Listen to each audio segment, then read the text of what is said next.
Jauhly die sombren Zelten mag. Et zu ita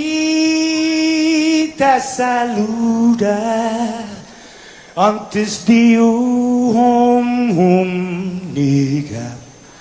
Radzaudzen malak estrezas durante em todo mu a nogi distância como kupugi palu zangiman malak guafi ikonum nasugi airi prebatu la noci nai banderata gaigi pues atan fanni bandera kau esta pagua pumalapa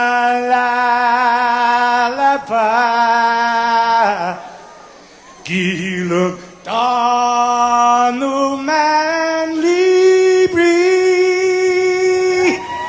sentami ti man ko badi.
We got your 6. At 6 a.m. with The Link on Breeze 93.9 FM. Bree and I connect you with all the latest news and information you need to know to start your day. Then check back with Guam's news leader at 6 p.m. for the day's top headlines with KUAM News Primetime. From 6 a.m. to 6 p.m. and everything else in between with KUAM Digital, we got your 6.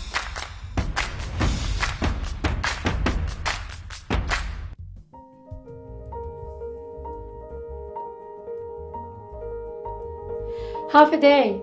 I'm Dr. Jana Manglonia, Medical Director for Public Health. We all play a role in slowing the spread of COVID-19. We must continue to stay strong and practice everyday preventive actions to keep our island safe. Maintain a distance of 6 feet between yourself and others. Wear cloth face coverings in public settings. Wash your hands for at least 20 seconds. If soap and water are not readily available, use alcohol-based hand sanitizer that contains at least 60% alcohol. Clean and disinfect frequently used surfaces.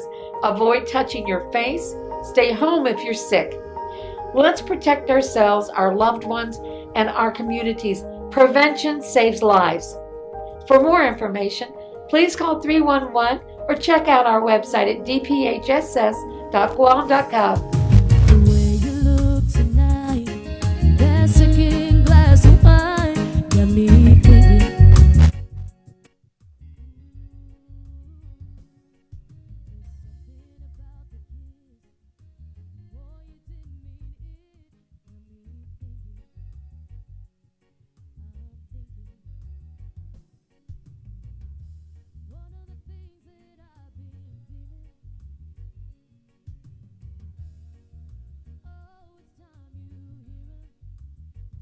You didn't know, baby, I'm crazy about you. I would be lying if I said that I could live my life without you. You know, I don't tell you all the time. You had my heart a long, long time ago. In case you didn't know, you got all of me. Are you ready? And I belong to you. Let's go. You're Good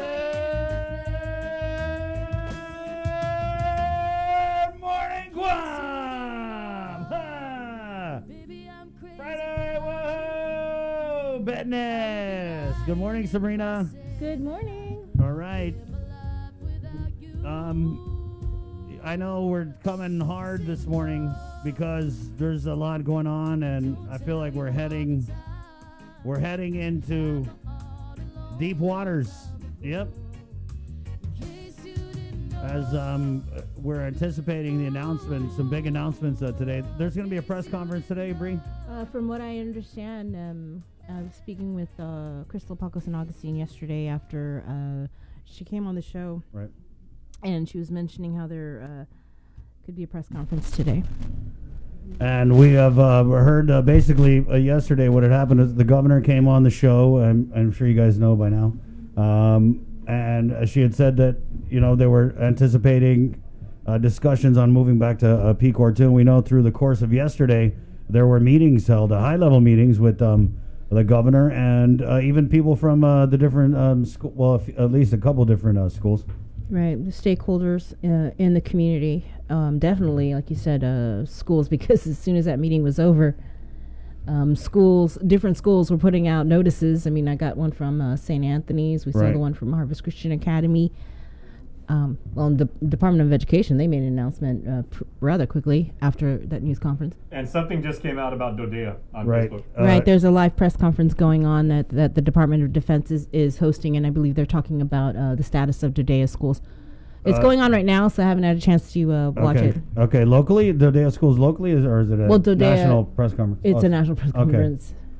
Okay, so yeah, there's a lot going on, guys. 6:16. I think by the end of the show, we're going to have some concrete info. And on the medical side, right, as we are now in this surge, we saw a record number of positive COVID-19 cases yesterday with 28. And that's something the governor had announced on the link in the morning on the Breeze 93.9. So we're getting Dr. Hoa back on. They had a big meeting with the Physicians Advisory Group. We've also put out the ask to Dr. Jolene Uggan and the GMH medical director, who we haven't heard a lot from, Dr. Annie Berdalio. 7:40, we're getting Superintendent John Fernandez. We got the Catholic Schools Superintendent, and then, of course, Harvest Christian, and to talk about school closures and the online learning, and that's kind of how we knew which way the governor was leaning, was like you said, after this meeting. Harvest Christian had put out an email to their students and parents, and that email basically said that the governor planned to put us in a PCOR 1, and so they were basically advising all of their school stakeholders what would happen with the Harvest and the type of learning that would be available. Additionally, Rear Admiral John Manoni over at Joint Region Marianas, he posted a message to the military community on Joint Region Marianas' Facebook page, and so it deals with the rising number of COVID-19 cases. It's pretty long, so just go to Joint Region Marianas' Facebook page, unless you'd like me to read it. It's pretty long. Yeah, okay. So 6:17. Let's just go ahead and get started. Other guests we got coming on. Christine Balletto, who, of course, is the Chamber of Commerce president. These guys were hearing about the shift back to either PCOR 2 or PCOR 1 early on, and so she shot me a message yesterday and said, hey, can I come on and talk about the closing of businesses? And that's another thing that we're not really clear on yet, because again, the governor had come out and said that she wanted, that there was discussion to move to PCOR 2, but then the people she met with said that we're looking at PCOR 1. And PCOR 1, Bree, it's the maximum restrictions, right. And so that's like the prohibition and closure of non-essential activities, impositions of conditions on operations of essential activities, the quarantining, of course, of inbound travelers, and actions meant to deter people from engaging in non-essential activities. Right. So basically it's lockdown. Right.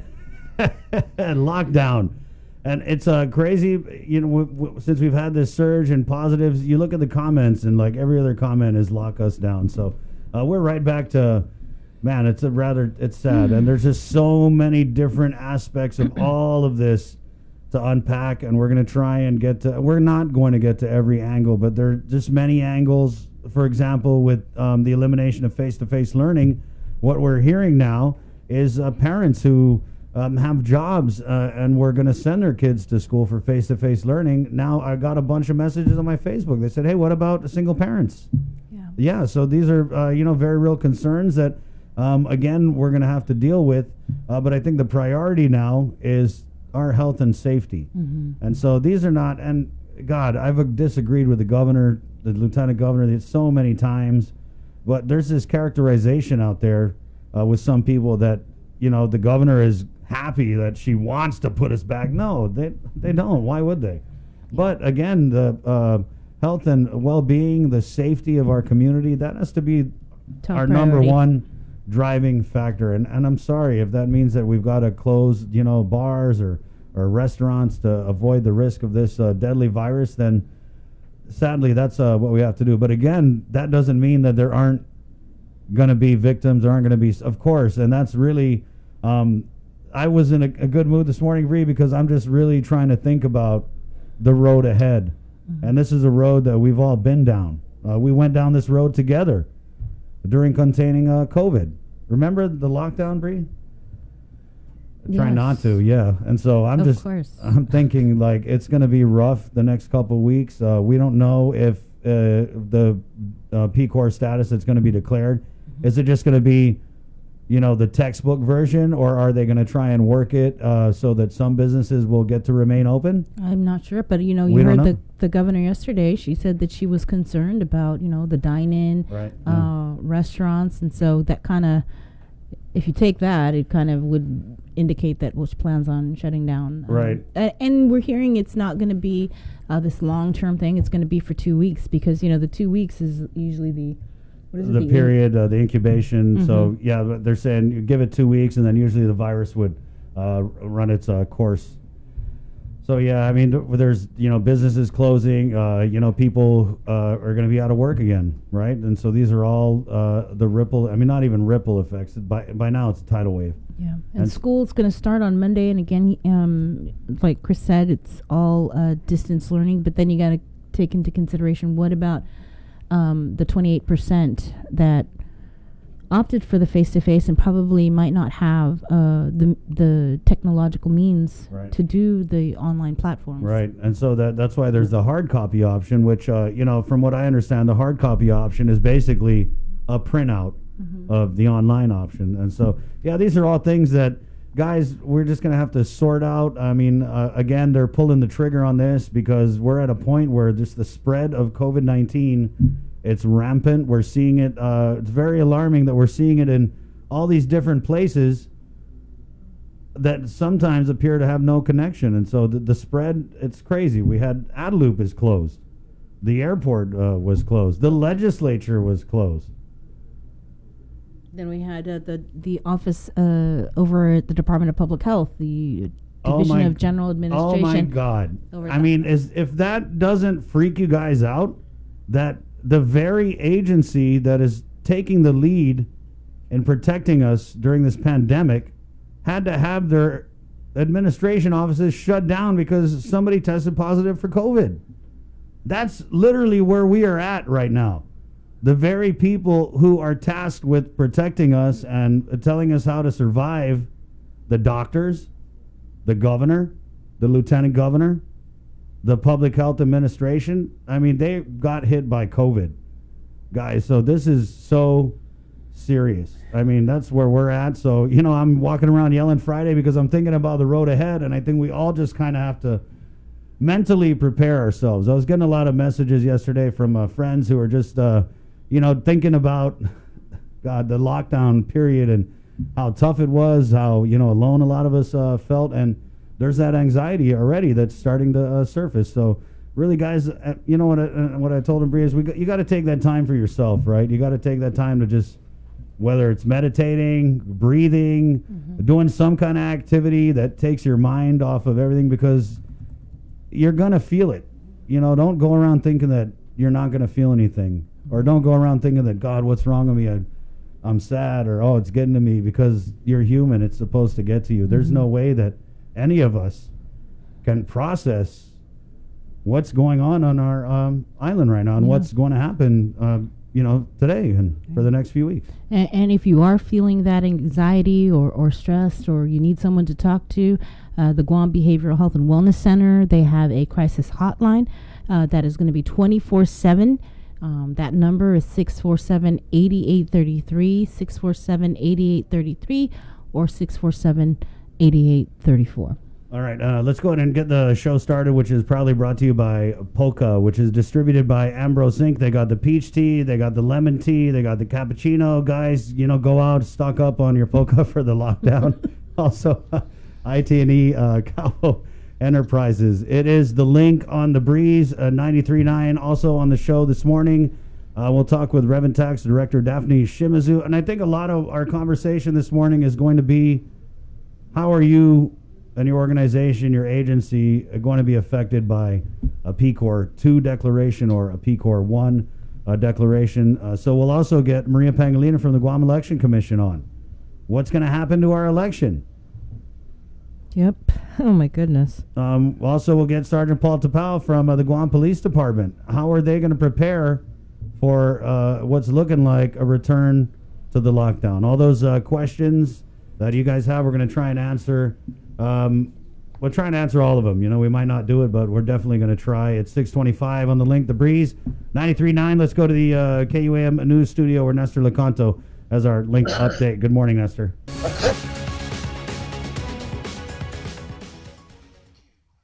Hafide and good morning, everyone. I'm Nestor Lecanto with your headlines here on The Link. It marks the largest spike in COVID positive cases for Guam to date.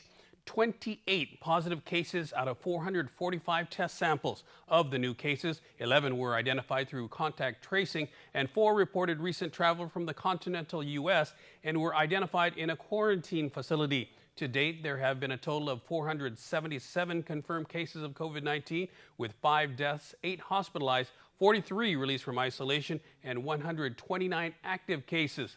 Of those, 426 are classified as civilians and 51 are military service members. And to give you a better picture of the COVID cases by the numbers during PCOR 1 or between March 12th and May 9th, within a span of 58 days, there were 151 positive cases of the virus on Guam. When the island moved into pandemic condition of readiness 2, that was from May 10th through the 19th of July, or within 71 days, we saw a total of 164 positive cases. And now under PCOR 3, which started on midnight July 20th, as of today, there have been 162 people infected with the coronavirus. That's only within a span of 25 days. We should note, though, that as we move between the PCORs, Guam's testing capacity increased, thus leading to the increase in confirmed cases. And the surge in positive cases has prompted the Guam Department of Education to delay the implementation of face-to-face learning for 2 weeks. Public schools, however, will still start on August 17th, but the only options that will be offered are the 2 distance learning options. Superintendent John Fernandez says the safety of our students and employees has always been at the forefront of our planning and decision making regarding school openings this year. For more on the status of public schools, Fernandez will be a guest on our interactive show, The Link. That's on the Breeze 93.9 FM later this morning. And the Archdiocese of Agaña says Catholic schools will shift to distance learning if the island reverts to PCOR 2. But until that happens, the status quo remains. Superintendent of Catholic Education Juan Flores met with administrators today to discuss all options given the spike in cases. He says school officials are in communication with parents and students while they work to follow stringent protocols in light of recent events, especially with the uptick in COVID-19 cases. In other news, the Guam Behavioral Health and Wellness Center's crisis hotline is available 24/7 and is staffed by licensed, experienced providers ready to assist the island community in coping with the heightened stress and anxiety experienced as a result of COVID-19. They're hoping to provide much-needed resources to those who are struggling. The numbers to call are 647-8833 or 8834. That's the news for now. We'll see you all at 6 tonight on Primetime. Now back to Sabrina and Chris. Thanks a lot, Nestor. Governor Lulian Guerrero is contemplating placing the island back in PCOR 1. Governor's Press Secretary Crystal Paco San Agustin confirming that Adelup has been working to inform stakeholders of possible next steps. Over the last several weeks, Guam has seen a significant spike in COVID-19 positive cases. The Guam Department of Education, as Nestor said, has already announced that it is delaying the implementation of face-to-face learning for 2 weeks, while school will start on August 17th via remote and hard copy learning platforms. Among the stakeholders Adelup met with yesterday afternoon were representatives from the island's various school systems. The governor's press secretary confirms the governor is leaning toward declaring the island back in PCOR 1, which is the highest of all the pandemic conditions of readiness. Under this status are the most stringent restrictions on social gatherings. It calls for the prohibition and closure of non-essential activities, impositions of conditions of operations of essential activities, quarantining of inbound travelers, and actions meant to deter people from engaging in non-essential activities. San Agustin says a press conference is likely to occur sometime today. The Department of Public Health has scheduled a series of community testing through September. The first one is scheduled for this Saturday from 9 a.m. to 12 noon at the Jigo Gym. Next Thursday, testing will be conducted for Guma Tranquilidad residents only. Community will then be conducted on Saturdays through the end of the month. For example, on Saturday, August 22nd, there will be community testing at the St. Francis Church school parking lot in Jotnia. Then the following Saturday on September 5th at the Talafofo Gym. And then Saturday, September 9th at the UMATIC Mayor's Office. Again, testing is free and open to everyone. You do not need to have symptoms to be tested. Just bring an ID. The Guam Department of Education is working closely with Public Health to conduct contact tracing after a confirmed COVID-19 case was identified at FB Leon Guerrero Middle School. Both the confirmed case and close contacts will not be permitted to return to campus until cleared by Public Health. Beginning today, portions of the campus will be closed for cleaning and disinfecting and will be off limits until that cleaning is done. Remaining portions of the campus will remain accessible to school personnel. Units from the Guam Fire Department responded to a motorcycle spill with serious injuries along Route 1 near East Agaña Mobile around 1 o'clock yesterday afternoon. GFD spokesperson Kevin Riley saying one male that was unconscious and responsive was transported to GMH. GPD's Highway Patrol Division is conducting an investigation. A child and 2 adults are being treated at Guam Regional Medical City for burns and smoke inhalation after a fire broke out at their home Thursday morning at around 9:30. 911 received a report of a fire on Chalan Kalitas in Estumbo. GFD units were able to contain the blaze in a semi-concrete structure, and medics attended to the injured residents. It is not known how the fire started. It remains under investigation. And joining us now from our Zoom room is our Tomas Manglotnia with a look at regional headlines. Good morning, Tomas. Good morning, Bree and Chris. Here's the latest making news with containing COVID in the CNMI. In regional news, NMI Delegate Gregorio Sablan is raising some concerns after the U.S. Department of Labor gave notice that CW1 workers are not eligible for pandemic unemployment assistance. We spoke with him one-on-one in length about the matter. Take a listen to what he says might be the solution. Here's more. So I asked Governor Torres because he stated that there's no local funds to support CW workers. We have about 10,000, 13,000 of them. And I asked, where do CW workers turn to? And Governor Torres said, turn to U.S. Congress. As our congressman, what can be done to provide some relief through Congress for our CW workers? Right. Well, Tomas, again, as I said earlier, we've done what we think, and I'm not the only one there, Chairman Neal, Senator Wyden of the Senate Finance Committee, we've done that. But at the same time, we're looking at providing more clarification language, if possible, on the next bill, which is negotiated by leadership. We'll see what we can do. Again, if only, if the governor had use the criteria set forth in the CARES Act and argued that before just outright saying, U.S. Department of Labor said, the east is west today, and just saying, okay, yeah, you're right. I mean, that's unfortunate. You need to argue sometimes with federal agencies, but that's what happens. So we are looking at other ways to do this, but we're not there yet.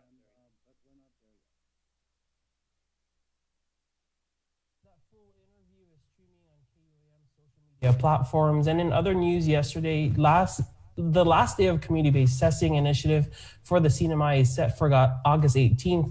The Commonwealth Healthcare Corporation says that they're announcing the last day for CNMI community-based testing initiative on Saipan, Tinian, and Rhoda will be on August 18th until further notice. They write that the Solgent team from South Korea will be returning home on August 20th and will no longer be assisting in running the laboratory specimens for the community-based testing.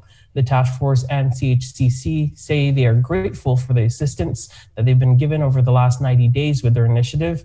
As a reminder, the CNMI community-based testing initiative has tested over 12,600 people for COVID-19 on Saipan, Tinian, and Rhoda in total. That's approximately 24% of the CNMI's population since April. Bring Chris, that's the latest making news with containing COVID in the CNMI. Thanks, Tomas. An announcement from GAIN. It will be coming out, or that they have one, that in anticipation of PCOR 1, they are asking for volunteers to temporarily foster a dog or cat in their home. The Animal Welfare Organization is planning to place all adoptable animals in foster homes for the duration of PCOR 1. By moving adoptable animals into foster homes, GAIN aims to relieve some space-related pressure on its facilities. You can learn more about pet fostering by contacting GAIN's foster coordinator at franny@guamanimals.org, or you can join the GAIN Foster Network Facebook page. GAIN is also moving toward an online-only adoption process to reduce foot traffic at the shelter out of public health concerns. Pets and adoption applications can be found at www.guamanimals.org. In national news, presumptive Democratic presidential nominee Joe Biden introduces his vice presidential pick. The newly minted Democratic ticket focuses their case against President Trump on his coronavirus response. Skylar Henry reports. Joe Biden and Kamala Harris say they have a plan to tackle the coronavirus pandemic. Masking, clear science-based guidance, dramatically scaling up testing, getting states and local governments the resources they need to open the schools and businesses safely. Harris said President Trump's lack of a response has had deadly consequences. His refusal to get testing up and running, his flip-flopping on social distancing and wearing masks, his delusional belief that he knows better than the experts. All of that is reason, and the reason that an American dies of COVID-19 every 80 seconds. More than 5 million Americans have tested positive for the coronavirus, but President Trump says there's a reason that number is higher in the U.S. than any other country. The number of cases is not by any means the most important metric to focus on, because the fact is we have more cases because we have far more testing than any country in the world. It's true, the U.S. has done more testing than any other country, but that number is going down. Daily coronavirus tests have dropped about 17% since the end of July, and even more so in the hardest hit states. If you look at some of the states that had a flare-up recently, they're all doing very well. The president says the focus has shifted to preventing the spread among people with underlying health conditions and the elderly in an effort to keep hospitals from being overwhelmed. Skylar Henry, CBS News, the White House. And the elderly in an effort to keep hospitals from being overwhelmed. Skylar Henry, CBS News, the White House. The reduction in testing has helped clear up the delays in getting test results. The Department of Health and Human Services says 90% of all states or tests are being completed within 3 days. Still, many health experts say testing helps find people who are infected so they can be quarantined and don't spread the virus. And also later in the link at 9 o'clock, we have got the after party, and joining us from the Zoom room to talk politics, we have got Monica De Oro, Will Parkinson, Melker Metabusen, Dave Lotz, and Dr. Tom Shea. The after party gets started at 9 o'clock this morning. Right on. And we'll also bring on Maria Pangilinan from the Guam Election Commission to talk about what the PCOR change is going to do to the primary election. At 6:38. Good morning. It's the Link on the Breeze 93.9. Let's head over to the Zoom room where we have Uncle Ernest, the Molesto mayor, on the line. And we wanted to bring the mayor on. Good morning, Mayor. Hi, Mayor. Good morning, Chris. Good morning, Sabrina. Good morning. We're so glad. And KM too. We're so Good glad. morning. Good morning. We're so glad to have you on because, as everybody knows, you had suffered a stroke a few weeks back. So, go ahead and if you want to address the audience, we just want to make sure you're doing okay. How's the recovery, Mayor? Yeah, I'm making a slow recovery, Chris, but it only affected my speech and my balance. But otherwise, I'm doing a recovery slowly but surely. Mm-hmm. So what happened, Mayor? I'm slowly recovering, Sabrina. I've regained my speech. It's not total clarity, but I believe it's much more clear than before. Well, you sound pretty good to us, Mayor. Just real quick, I wanted to get your reaction to this increase in COVID-19 positives, and we always value your opinion in the news that, the governor, lieutenant governor have got COVID-19, and just your thoughts on all the closures that we're seeing as we are in this huge COVID-19 surge, Mayor. Chris, we're just doing a U-turn from where we came from. The resurgence is going to happen when people start to let their guards down. Protecting each other should have been the onus for everybody. But now that we've let our guard down, we're going back to where we came from. So there's going to be a resurgence, and unless we do something drastic, I know people are going to go back again to feeling alienated from their family and friends. But when it comes to safety and our health, I think we have to make amends and protect ourselves again. It's Bluetooth on right now. Okay. Yeah, we do. It is on. Okay, thanks, Roman. Yeah. Hey, Rome, can you mute your mic? Sorry, Mayor, we have we have another someone else Yeah, in the Zoom room. Yeah. The Zoom waiting room. Yeah, Mayor, like I said, that's a pretty good perspective. What about in your village, as we're now anticipating an announcement to roll back the pandemic condition of readiness? What type of preparations are, your staff and maybe some of your colleagues on the Mayor's Council making in anticipation of this announcement?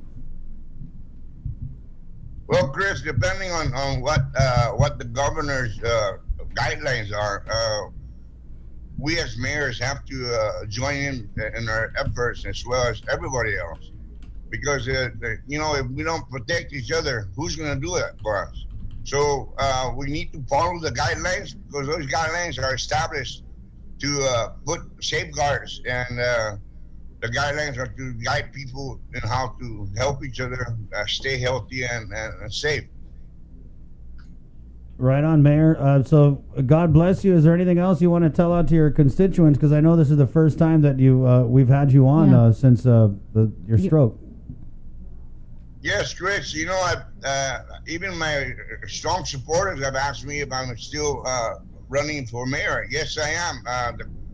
The question to be answered is yes, definitely yes. It only affected my a little bit of my voice, and my physicality is a little slow. But you know, people recover from this, and it hasn't affected my heart and my mind. I still have cognizance.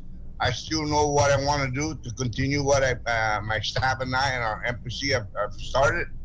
There are projects that I'm still proceeding and trying to get to fruition and completion. So, you know, I just want the people to know that right now I'm just a little slow, but I want them to watch me go, Chris, because my heart and mind is still on the job.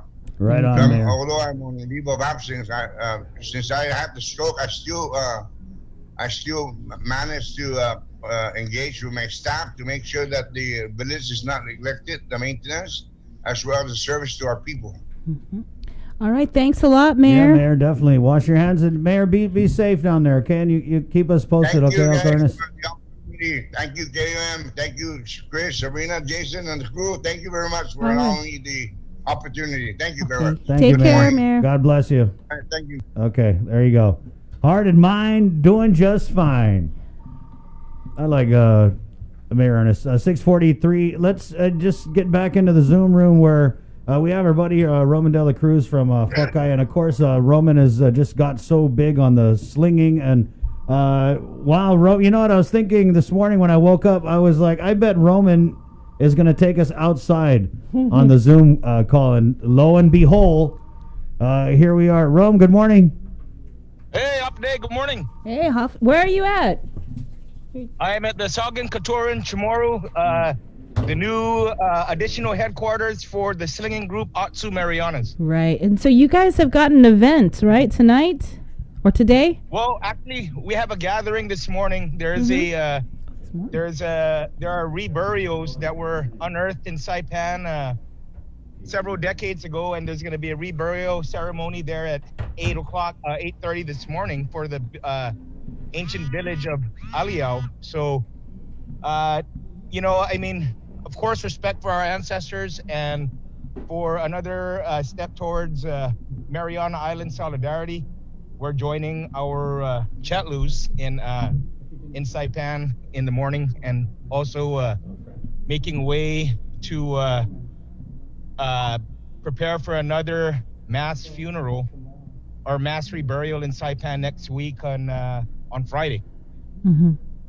But now with this COVID situation going on right now, of course, we want to be socially responsible, very mindful, very careful of this COVID. So after today's meeting, understanding that our island might be in PCOR 1, we have to readjust plans and figure out how we can still join in this memorial service with our Chalus in Saipan and the CNMI, the rest of the CNMI, how we can join them next year, just to let them know that everybody's feeling, you know, help them to just help everybody understand that everybody's feeling the loss of these 780 and looking for the justice for these 780 reburials scheduled for next week. Okay. And this is from 6 a.m. to 10 a.m. this morning again, Saugan Katoran Chamorro. How many people are you expecting? You said the ceremony is at 8, and you could tell me, walk us through the ceremony that's planned. Well, the ceremony that's going on right now is that the reburials are actually scheduled in Saipan, and we're going to be following their lead. The reburials leave there at around 8:30 this morning. But you know how because everybody is not always on time. We deliberately Rome. we You can have Chamorro Standard Time. It's allowed at the SKC. It's allowed. It's encouraged. Mandatory. Can you imagine how that is at a cultural center? So how do you say 8:30 in tomorrow? 10:30. 6 o'clock. Yeah, 6 o'clock. Right. You know what I mean? But That's why this says 6 a.m. That's why you put 6 a.m., right? I think it's a good opportunity since we're here on a cultural mission. It's going to help everybody kind of get a scope of not just what we're aiming to do here with slinging, but also with the other cultural organizations that have been here way longer than we have. Yeah, there's a lot of great people up there. Rome. Let's talk about the slinging. How much slinging is going to go on this morning? And I see you got your targets set up there. Well, I think right now these targets are actually engineered right now. So everything that we've been doing through the past several years has been kind of to recruit and start an army of slingers. But right now what we've decided to engineer is because our mission isn't just activating slinging. Our mission is also, part of it is also the proficiency in slinging. So where, like how Guelu put it best, where everywhere else was a recruiting center, we want this to be our training ground for the special forces of slinging. Snipers, and right.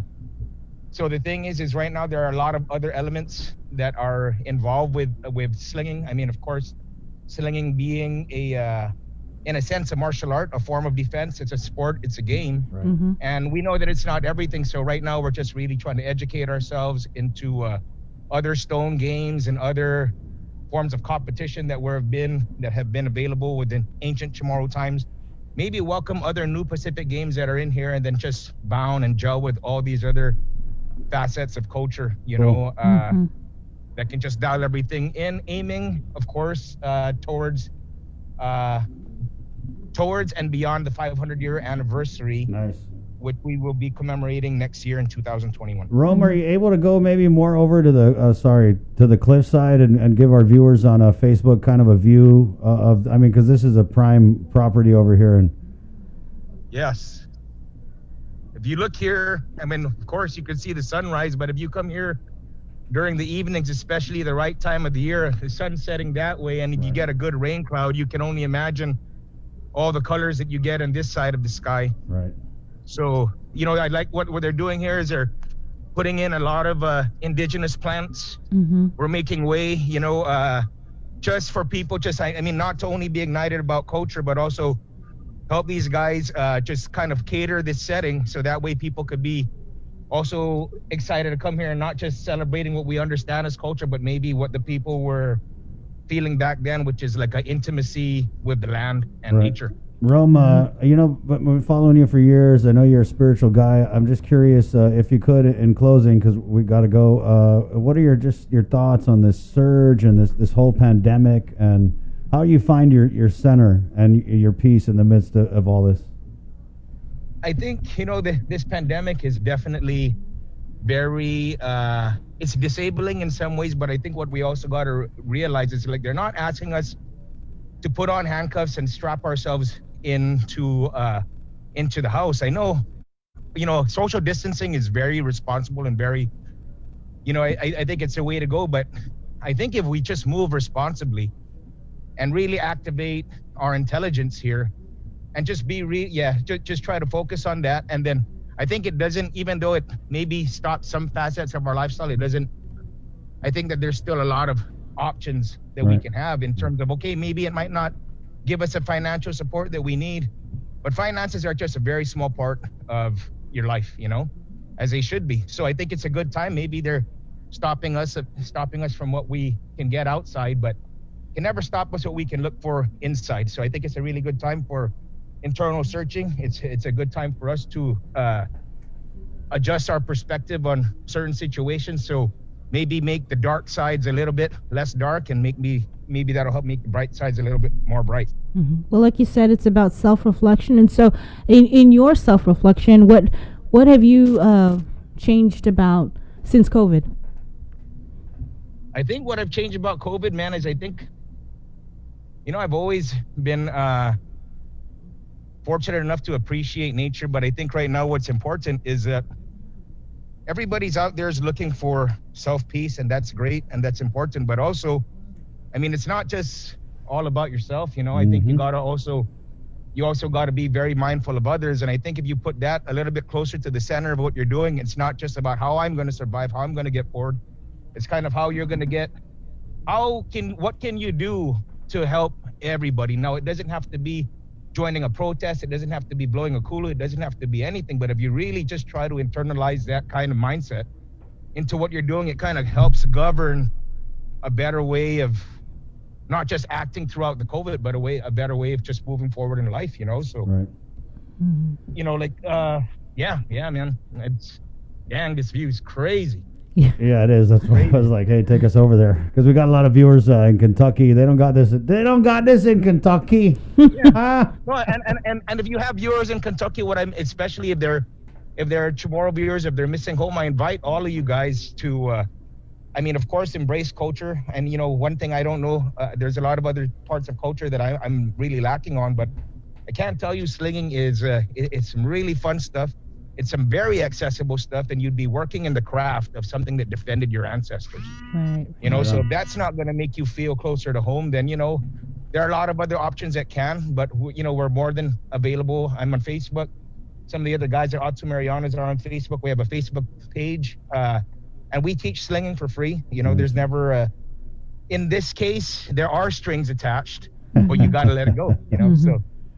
And just real quickly before we let you go, I know we brought you in to talk about the ceremony that's happening today, and I don't think you disclosed exactly where the remains are from that we're having the ceremony. Yes, they're in Aliao, and they were, I think, recovered in, you know, I don't know if I'm at liberty to name the resort, but they are in Aliao in Saipan, and there's a cultural gathering there headed by the Saipan Historical Preservation Office. And you know, a couple weeks ago, a few of us were able to go over to Pagan, and there was just a few Chamorros, and there was about 3 times, if not 4 times, as many Saipan people. Now, as awkward as a situation as anybody can anticipate it to be, what was really, really great was just the conversation of not just, you know what I mean, any single island justice. The conversation expanded to what can we do as a people together as a Chamorro people. So many people on Guam are fascinated with travel. We go to the other ends of the world because, you know, we think that's what it's going to take to we think that sometimes that's what it's going to take to enchant ourselves or to wow ourselves. Meanwhile, we're going, I think on a lot of these occasions, we're flying directly over these mystical freaking wonders that are the Mariana Islands, you know, Lagua Sangani, Islas de las Velas Latinas, whatever you want to call it. You know, I think there have been several names to the places. There have been debates to the names of the places, but the places have always been there, and it's been there. It's great because it's an opportunity for us to visit. It's a good way to look deeper into our culture. And then when you return to Guam, you realize that our island should extend all the, I think a better mindset to be is our island should, the minds of our island should extend, would help us to extend all the way to Oracas, to the very northernmost island. And when you do that, coming back here, even though I've been tasked enough to travel to several places, I mean, going there to Pagan, passing by Anatahan, you know, Sariguan and all these other islands, it made me come back to Guam, and I see Guam and like, as part of something larger, right? As not just our own part place. Of something larger. I mean, it's almost at the point, and I'm fascinated with travel, but if I never have to travel, if this COVID holds us down, changes the whole airline industry, and if I never had to travel again, I still feel fortunate enough. Thank you very much to the Aiken and the Tenorio families for giving us that experience, because right now I feel like Guam is endless. I mean, I could, you know, there are 200, I guess there are more than even 200, maybe even some people would say more than 500 hikes on Guam. And as a Chamorro who's been living here for more than 40 years, I can't even say I've been to 30. You know, that's crazy. So, well, this is definitely the time to get out and experience what we have to offer, because this is the time. And for all of us who can't be at work, sitting on their desks where we think we want to be, why not take the time, instead of stomping our feet and cursing at the dark, why don't we try to make the best sense of the situation? I mean, we're already being inconvenienced enough with the unfortunate incidents. Said we got to squeeze something good out of it. You know, we have to. Just keep squeezing, Rome. Thank you, man. Thanks, Okay. Rome. Yeah. Right on. Hey, rock on. Thank you very much for your time. God bless everybody out there. God bless Aliao, Saipan, CNMI. We're here with you. God bless you guys. Thank you very much. Biba Otso Marianas, Biba Lagwa Sangani. Rome, can we get you on a sling? I don't know. Is there anyone there to hold the phone? Jason's asking if we could see us. Yeah. I don't know. Where you want to see somebody else? You want to see somebody else sling? We just want to see there's a sling. really, there's been so many guys here Right. at Otso Marianas that are even far better than I am. And, for whatever reason with the media, I've always found myself, or I've often have found myself in front of the camera, but really, I'm just a real tiny dot. There's some great talent out here. Hey, morning, guys. Hey, would anybody care to give a sling? A shot? This is live. Yeah. Huh? Have you ever slid? Okay, well, let me... No comment. All right. Who's this? That's Raph. Oh. Where's my glasses? Morning, Raph. Morning. Morning. All right. Morning. There you go. There you go. On the spot. I'm trying to do this backwards. Right. So these guys are over at Second Couture tomorrow. Yeah, that's Epal Point in Tumon. It's a beautiful property, and it is a ground zero for the Chamorro culture. There's so many. You go see Auntie Jill. There's some healers. Mm-hmm. It's a great place to go and. Oh, did he do it? Yeah, he did. Yeah. All right. Right on. Thank you. Raph and Rome, we got to go, guys. Thank you so much. And again, Jason has put in the comments, so I think we're going to get another one here. Of Saipan. Love to give a shot. There we go. And what we have here is we have several spots. Okay, go for it. The wind up. And the delivery. Ooh. Check out that form. Boom. That's our new defense force right there. China, bring it, China. Bring it, China. Just never stop, and you will hit the target. He just hit it, and we missed it. But it's okay. It's okay. Thanks, Rome. Thanks, Rome. Take care. Right on. Okay, thank you very much. Thank you, KOM. Of course. Viva, guys, keep up the great work. Thanks. Take care. Okay.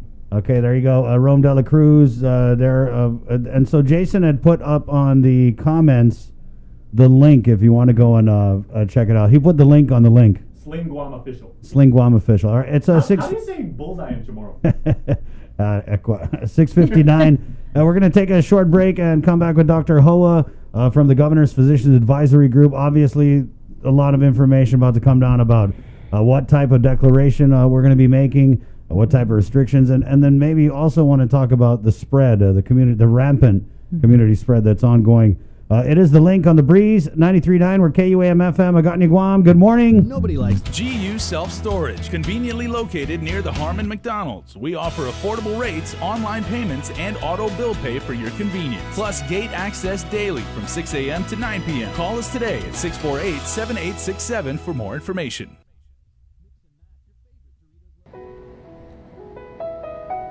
A mask should not be a sign of weakness. A mask should not be a political statement. A mask should not be another way to divide us. A mask is a protective device, a barrier to protect you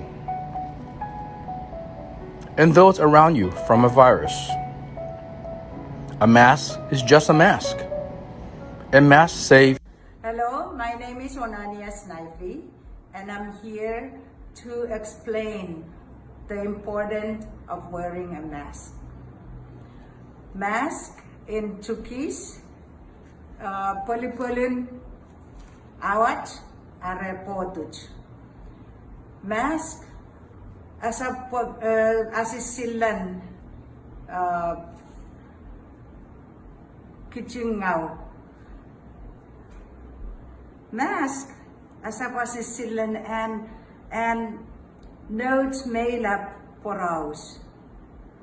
Mask asap ew alan I move fasanigit. Mask ew bisakin appet.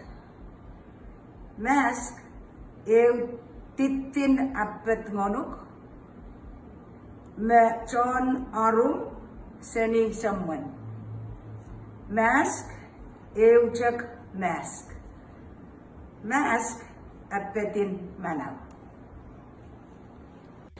Hello, my name is Onania Snively, and I'm here to explain how important the mask is in Pohnpei. So, mask, eu kapoy magichayban perela ewa child o chuma child ka omni mask. So, mask, kaiden eu kaiden asocha kasaleta kilelen luwat. Mask, kaiden eu mask and sanga child kaam ko. Eu mask asocha kasaleta ki child basa. Eu mask men perela. Eu men perayuk o meni limam kau. Sang somau me kak kamelaranas. Eu mask, eu men perela. Mask, men perela, te peren more. Please wear your mask every time you're out.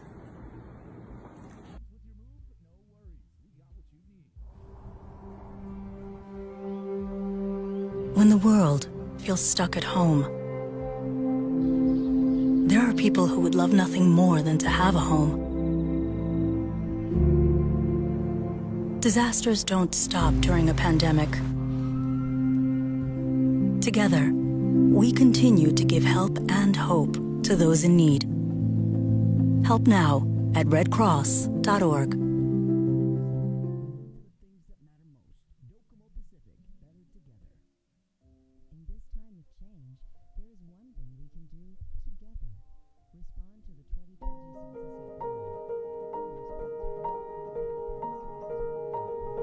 Half a day.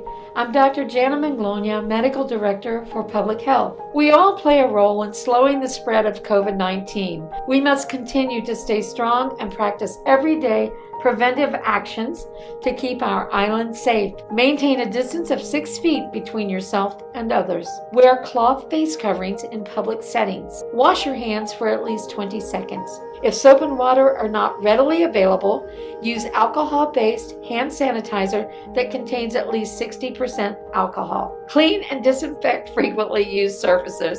Avoid touching your face. Stay home if you're sick. Let's protect ourselves, our loved ones, and our communities. Prevention saves lives.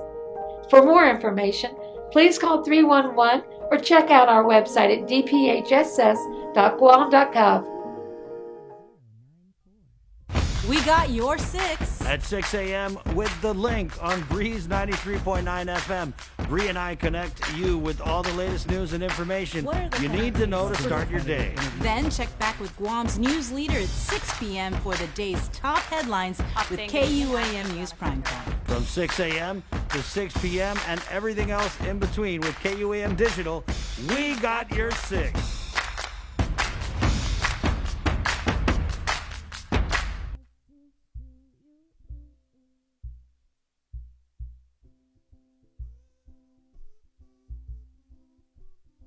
GU Self-Storage, conveniently located near the Harmon McDonald's. We offer affordable rates, online payments, and auto bill pay for your convenience. Plus gate access daily from 6 a.m. to 9 p.m. Call us today at 648-7867 for more information.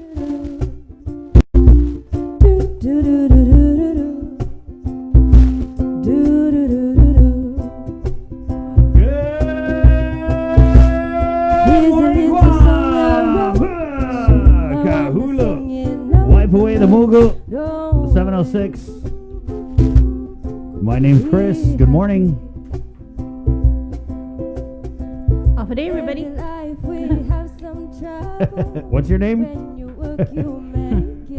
Thank you guys so much for the support. Man, it was crazy. We had the governor on yesterday, and you talk about a viral moment. She kept it real. She did. what was the quote again, Bree?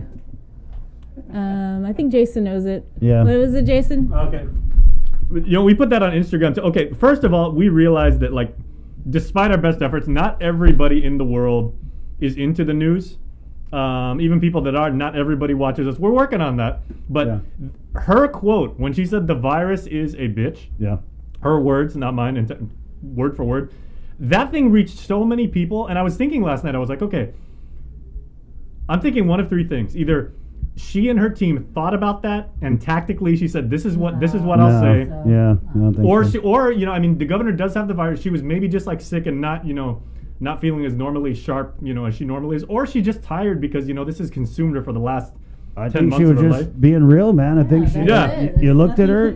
You looked at her. Or she just fired from the hip. She just was real, and she was like, "Damn it, this is a bitch. This virus is a bitch." But you know, whatever the motivation was, The bitch. The public virus. relations genius, because she reached so many people and that resonated with so many young people out there. I mean, people were sharing our clip, and that's not the kind of thing you can find in a press release. You know, she said it, you know, like, again, on our air, and everyone was talking about that yesterday. Go look at anyone's Instagram story.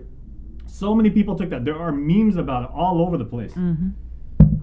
But, you know, great move by the governor, whether it was carefully thought out beforehand or not. Yeah. It really made an impression.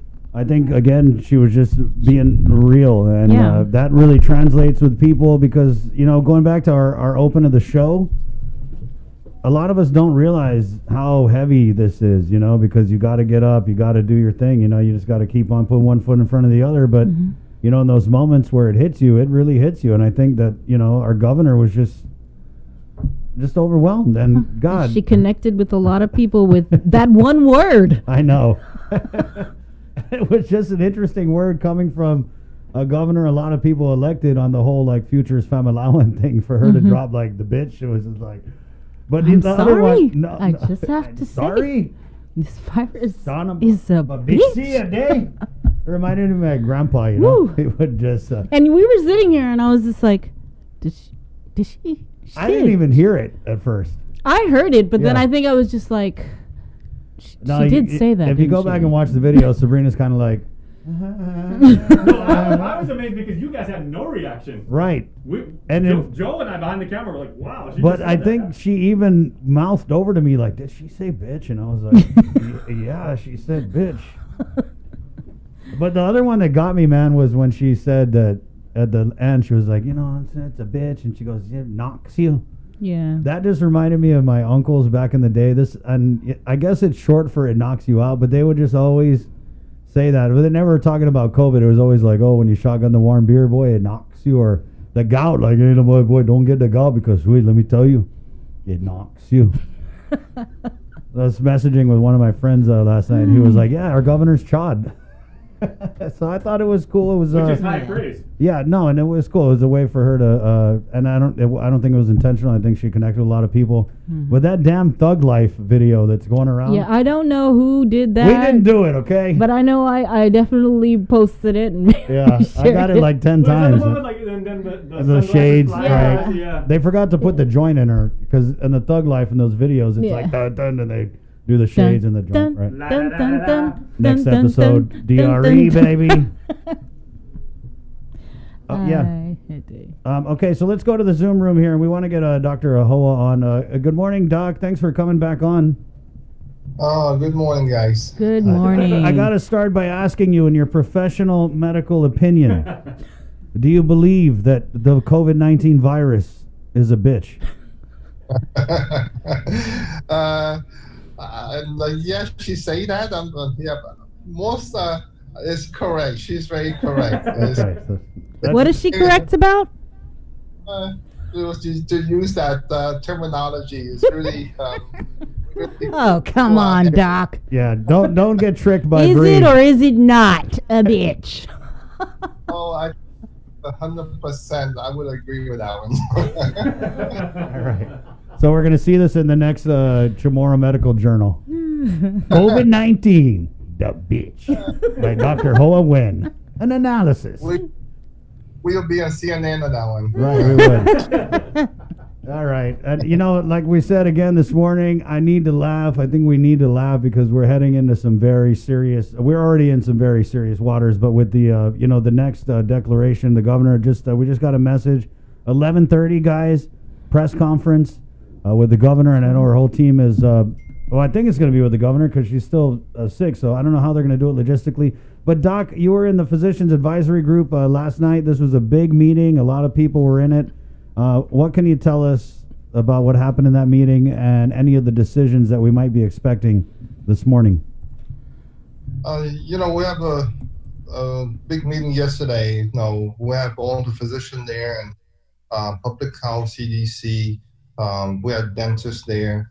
So it's a lot of medical community there just to try to figure out what's going on. You know, we have in the past week or so, you can see that we kind of spiral downward very fast. And we all have to be concerned just because, you know, hospitalization will coming up. You know, I think we have, yesterday we have 8, now we have 9, and possibly have more in the next few days just because this hospitalization tend to be lag behind. So right now it's in the community, you know, it's not no longer like before we have a cluster for the funeral, a cluster at a certain restaurant, but now that in the community, so it's very dangerous how to try to contain this thing, because you know we are in August 14 today. Another 2 weeks or so, we're going to go into the flu season, and I know according to Dr. Joni Nagin, there's some admission related to the flu already in the hospital at this point. So the flu are here. So we really hold this aggressively to try to curtail this current cycle of the virus in the next 2 to 3 weeks or so before we get into the full flu season. Because we're going to deal with 2 viruses. It's going to be a bear.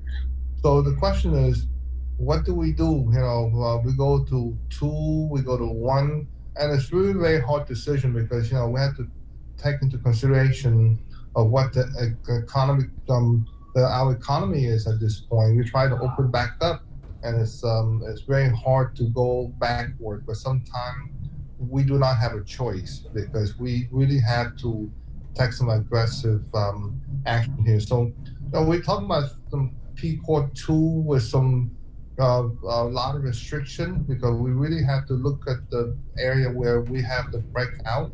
We have some cases coming out of a certain area, certain section of the business, and we need to make a recommendation for her to decide, you know, what to do regarding to move forward. We have to move backward. There's no question about it. But the question is, you know, which level do we move it back to?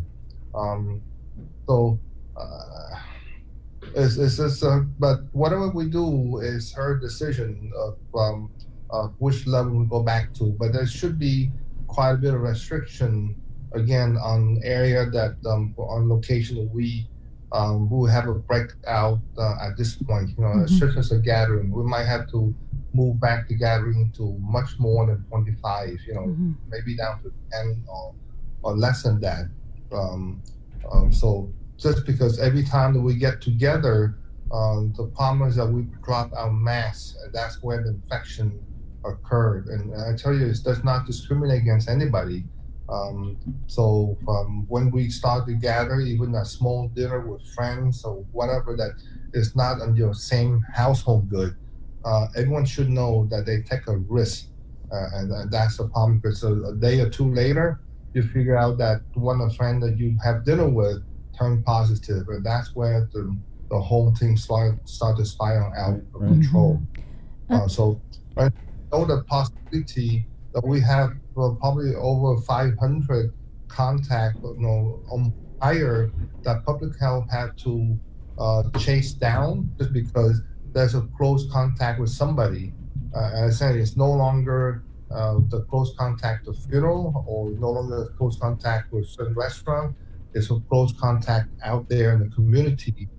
So yeah, we're not in the good time at this point. Mm-hmm. So, again, there's a lot of restriction that we put there. We recommended, and I guess she have a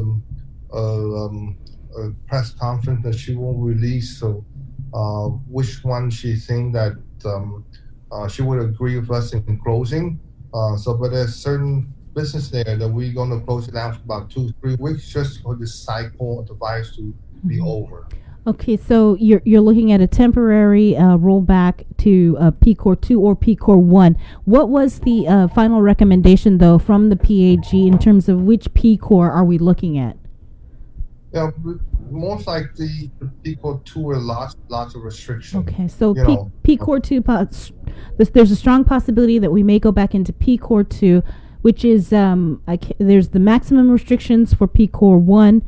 PCOR 2 is minimum, or that's PCOR 3? They can open up business with some restriction. Okay. PCOR 3 is business, with much less stringent on the restriction. But again, we got to monitor a lot of business costs there that Guam that is really followed the rule, and unfortunately some are not. So we just have to not penalize everyone, but at a certain point we had to close down. Like I said, we had to control this the next 2 or 3 weeks, or in September we're gonna be dealing with 2 different viruses. It's not good.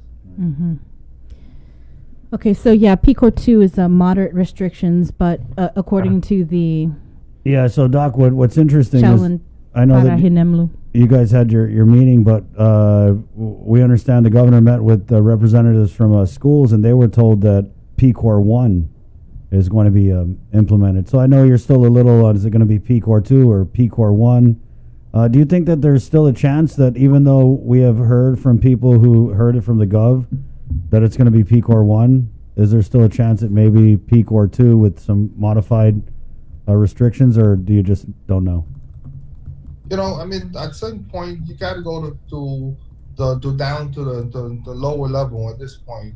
But I tell you, even if we go down PCOR 2 with a lot of restriction, if the number continue to rise, and it keep going up the next week to 10 days or so, there's high possibility that we don't have a choice to go to PCOR 1 if the number keep going up. And this is where I tell you, we all are begging the community and follow the mask, the hand washing, the social distance, and it's a whole community that need to help us and contain this virus. No one want to go back, but you got to remind your family, remind your neighbor, your friend that, hey, respect this thing, because you affect the whole population of Guam here by your actions. So we really have to pay attention. We need to help with our community and work together to try to help us not going back so far. Right. We come along, so we really need everyone's help at this point.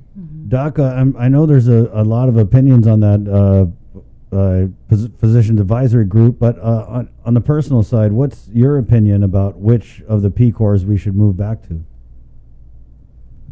We definitely, in my personal opinion, I'm not speaking for the whole package. We all have a different opinion, but we respect everyone's opinion. Right.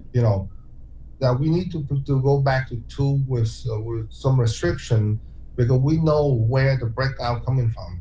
So at a certain point, I think 2 or 3 weeks to save the rest of the economy is a worth thing to do. We don't want to be behind the power curve, which we are right now. We don't want to way behind and dig ourselves out the hole that we will suffer in the long run. So I think at a certain point, we need to be some PCOR 2 with a lot of restriction. Right. Mm-hmm. Well, so under PCOR 2, what are some of the restrictions then you're talking about? You mentioned about the reducing the social gatherings from 25 down to possibly 10. What else are we looking at? The closure of like non-essential agencies or businesses?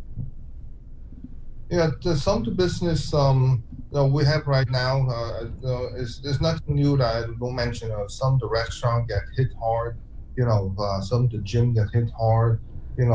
Some of the bar get hit hard. Some barbershop will get hit hard. So those are business that we have to look very carefully to see, because that's where people tend to gather with their mask down, and that's where the infection started. So those areas where we recommend a lot of restriction for those business, just because they had to kind of tighten up the guidelines. It's not across everyone. I tell you, some of the restaurants really follow the rule. I love to eat out, and I eat out some restaurants already. And some of the restaurants, I tell my heads to them, they follow more than the guideline we give to them. But I wish everyone do that to protect the public. Mm-hmm. You keep saying restaurants, and earlier you said that there were clusters that were found, I guess, related to a funeral and a restaurant. Can you tell us a little bit more about these clusters that you referred to?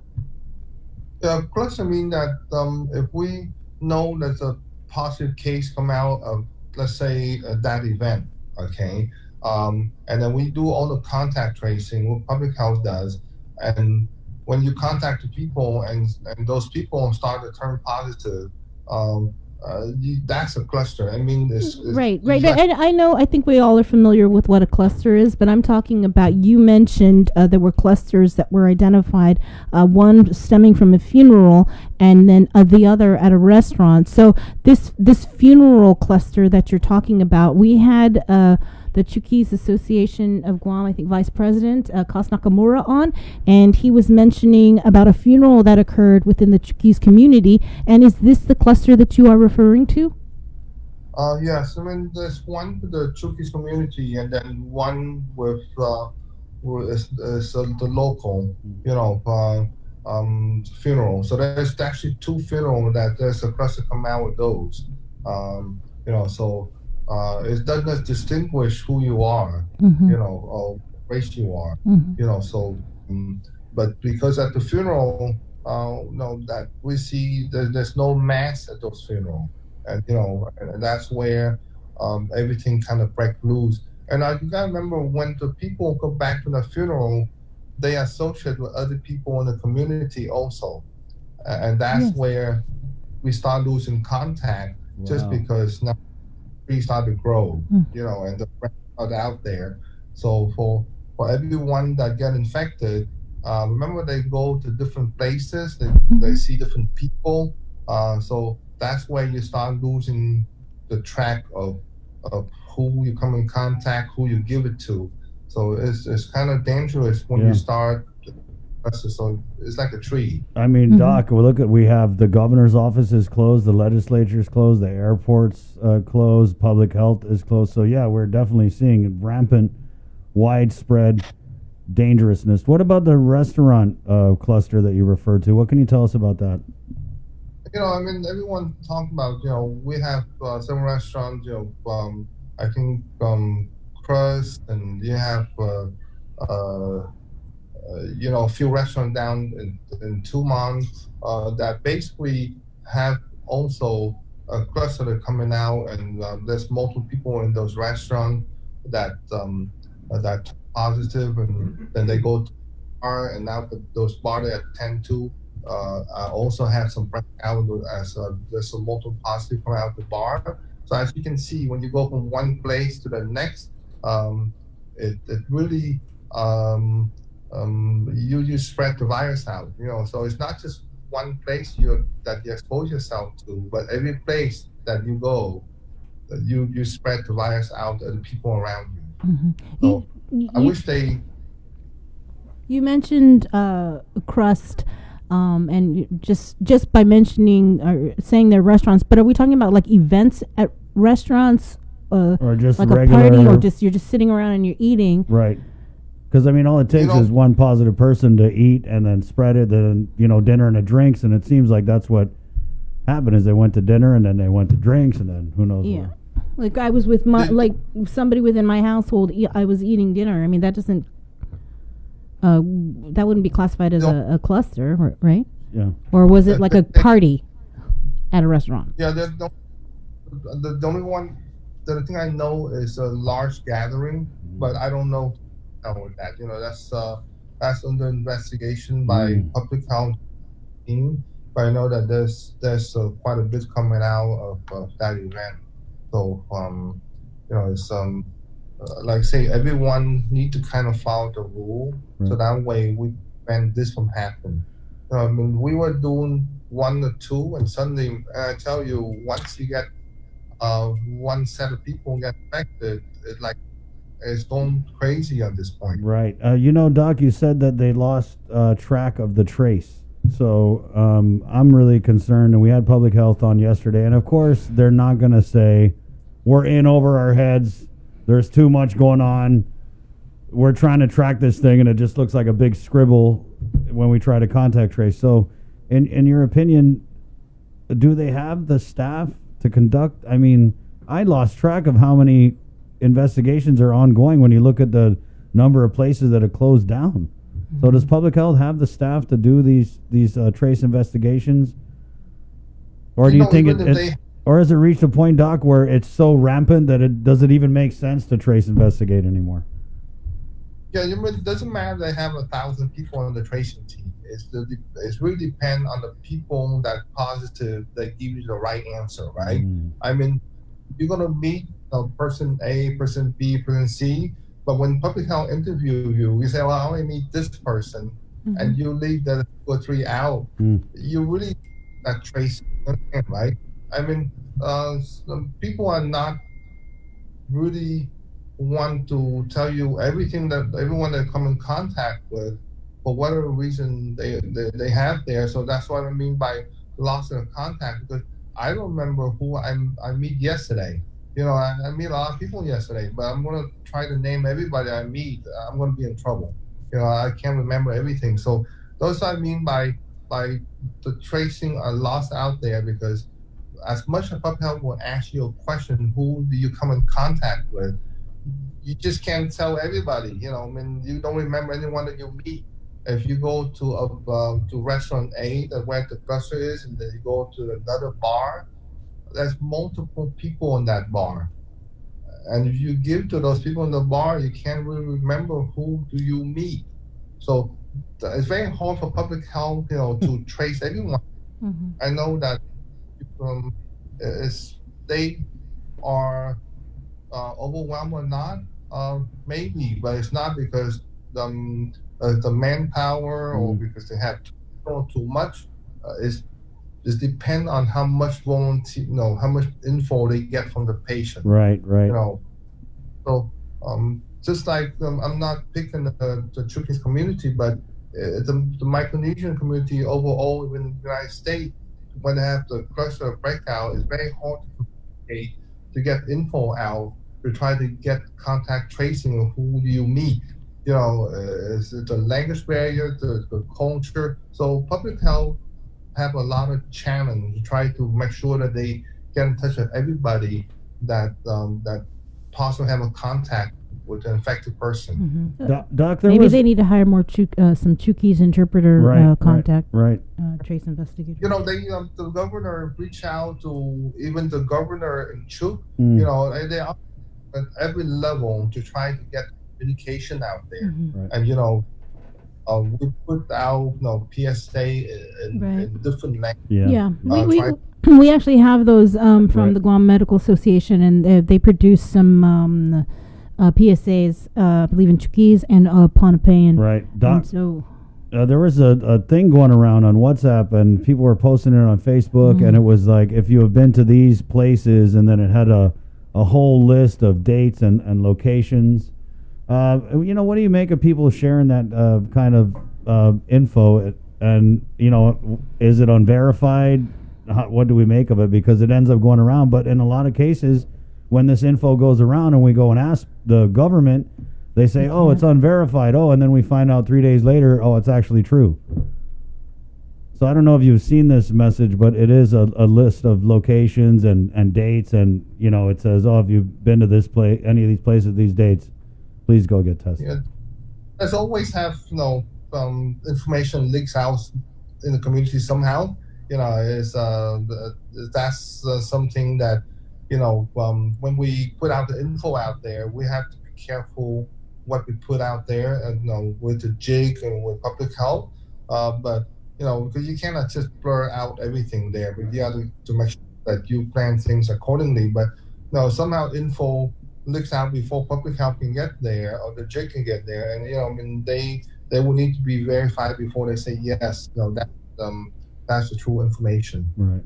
Yeah. I guess it's just kind of frustrating, like Chris was mentioning, because you do see these lists, and then the only way of verifying it is you have to contact every single business on that list. But thankfully, there have been businesses that have just come forward and said, oh, yeah, Crust, here, Proa. And what I think we have to be careful about, too, is and I'm assuming that this list was somehow involved in maybe an investigation where they had asked somebody, hey, where'd you go from these dates? And because it looks like that's what it is, right?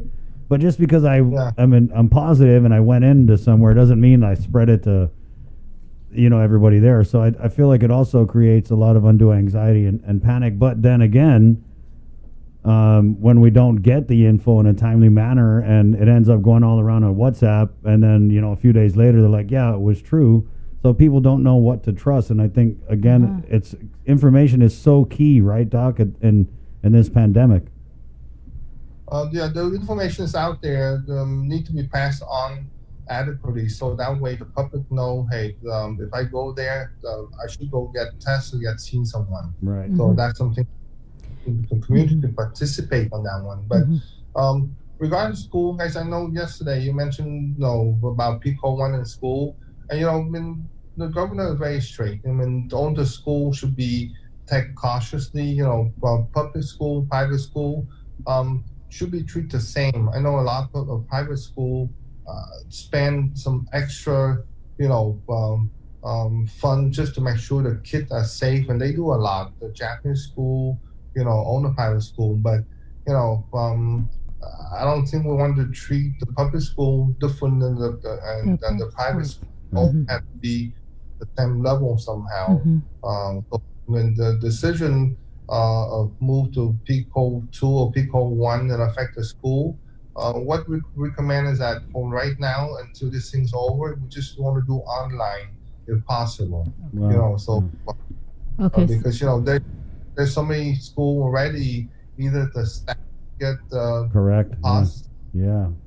And because we're seeing that, we're seeing like at FBLG and Simon Sanchez High School, people testing positive, right? Yeah. Is that something that you guys are looking at for the Guam Department of Education then to have employees and teachers tested? One of our PAC member, recommended quite a while ago that before school started, that all just like TB, all the staff members had to be tested. I know this is somewhat a little bit different than TB, but that's a thought that, hey, should we test all the staff members before they go back to school to prevent this from shutting down the school? And that's a possibility because we have enough testing capacity right now to do that. So it's something that the superintendent need to make decision, and if they request it, then we can work with public health to make it happen. At least, like I said, again, it's very hard to say because test is negative doesn't mean that you drop your guard, you go out there, right? Next day, so. No, that's exactly what's happening though, Doc, is people going to get tested, they're negative, like, all right, woo, negative. And we're going to be having this community testing. I know when we spoke with you earlier, we were talking about moving towards target testing, and then we see this press release late yesterday about community testing starting back up, starting in Jigo this Saturday and Tomorrow. Then and the next few Saturdays through Good. September. Yeah, good. Okay. This is what public health is doing. We talk about the target testing, right? Yeah. So I know a lot of phone calls. They had a huge amount of phone calls about people worried about their close contact or their possible exposure because this breakout we had in the past week or so, right? So those community testing, it's a community, but really is the message out there for people that you think that you come in any way exposed or close contact, please go to those ones. I mean, this is where they're going to put that net out there for people, Right. and the message is that you think you get exposed, if you don't have no exposure or something, stay home. Let the people that they think they're exposed to or they have a close contact, they have an ability to go to those, so that way, you can get tested. But they have so much phone call worried about close contact or possible exposure. Mm-hmm. And those people, we really, really highly recommend for them to go to those testing sites. Mm-hmm. I know that the AMC, FHP, SDA, Dr. Dr. Gallo Clinic are also participating in those things, try to help public health and do the testing this coming Saturday. Right. Yeah. But I would say that if you think that you've been exposed to or you have close contact, please go there, and the rest of the people, just give those guys a priority because that's what we really try to clamp down on this cycle, the virus at this point. Right. Yeah, I was really happy about that, Doc, because we had really been pushing for that community mass testing, and the answer was we didn't have enough people. The answer was, oh, we're doing the targeted testing. The answer was we only did it the first time to placate the public. And then, the governor 180 from what the public health was saying yesterday on the show. She said, no, we're going to do a public testing. But she had said they were going to do it towards the end of the month. So when the announcement came out that it's actually going to be this Saturday, I think a lot of people were just like relieved about that because we're getting just a ton of calls here and then on the on the personal line. So you're saying that this community testing effort that's going to get underway, you're really looking for people that are experiencing symptoms to come, even though the release says anybody that, even if you don't have symptoms, Right. to come and get tested. But really, it's for people who.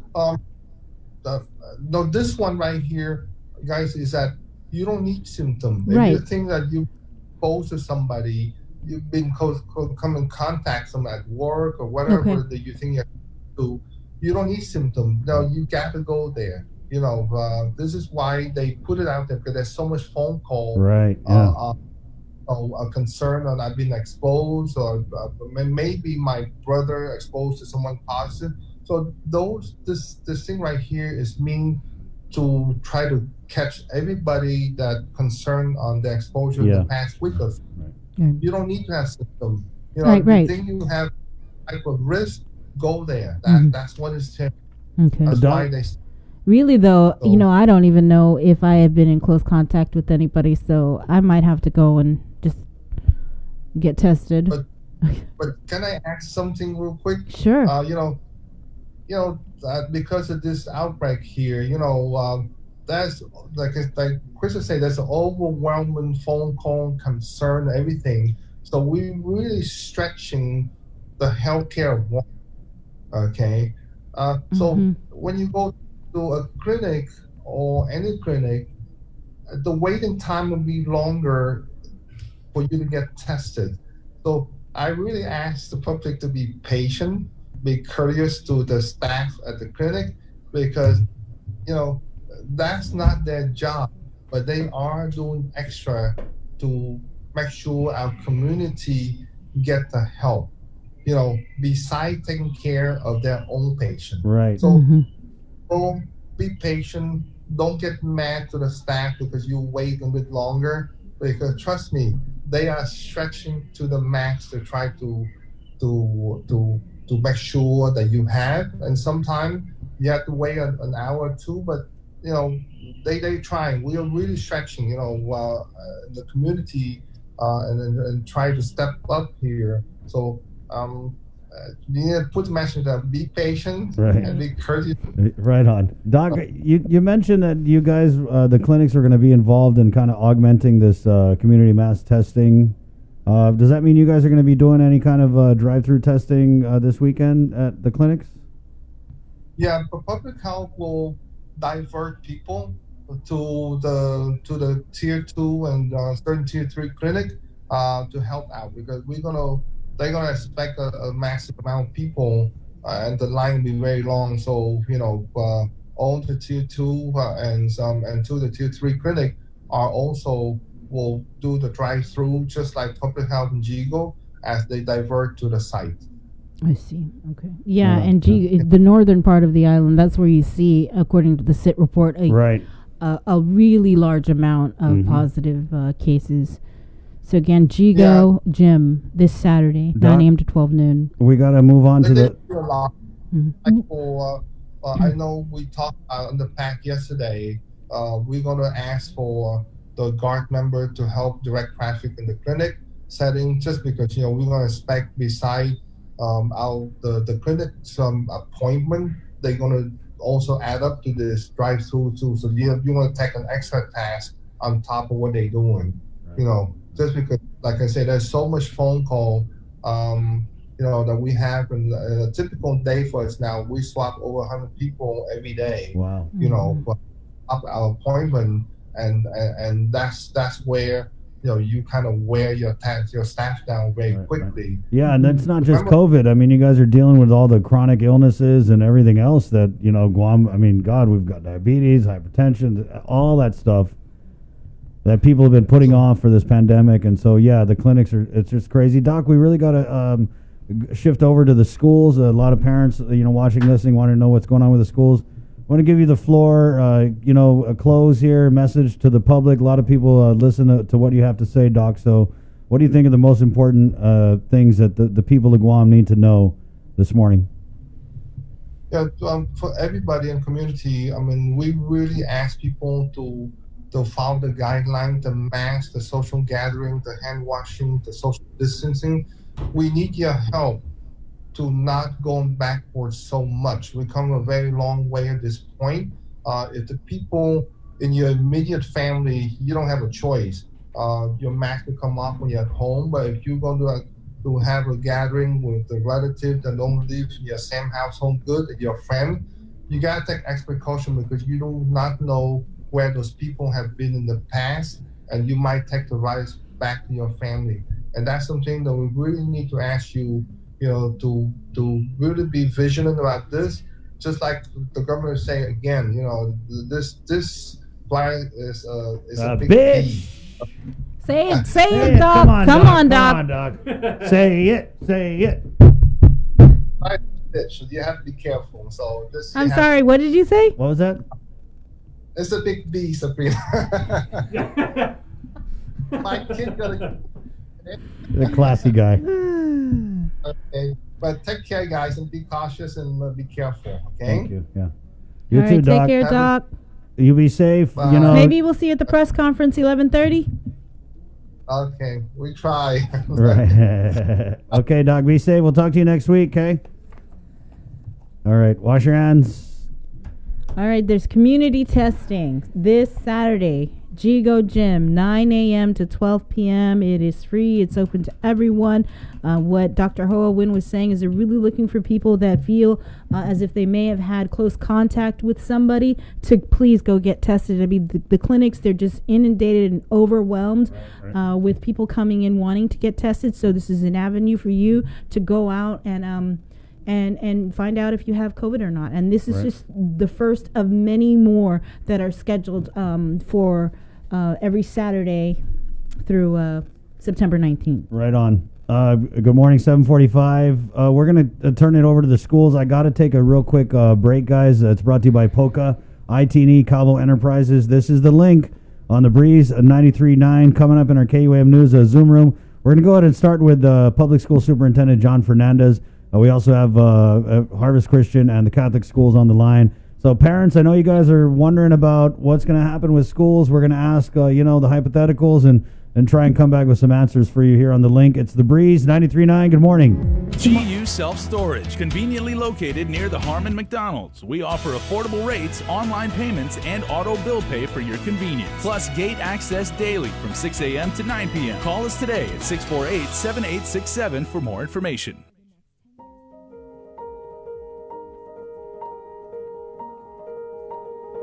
Half a day.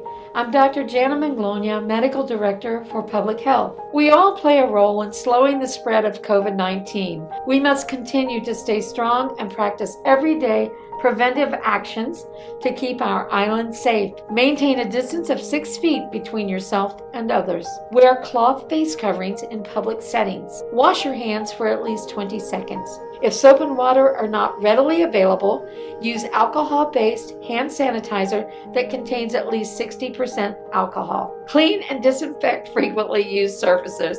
Avoid touching your face. Stay home if you're sick. Let's protect ourselves, our loved ones, and our communities. Prevention saves lives. For more information, please call 311 or check out our website at dphss.guam.gov.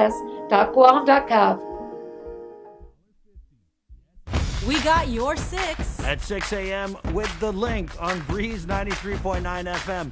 Bree and I connect you with all the latest news and information you need to know to start your day. Then check back with Guam's news leader at 6 p.m. for the day's top headlines with KUAM News Primetime. From 6 a.m. to 6 p.m. and everything else in between with KUAM Digital, we got your 6.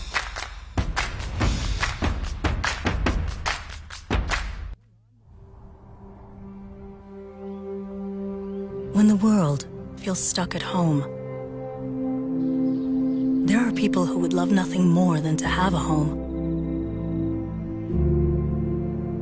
Disasters don't stop during a pandemic.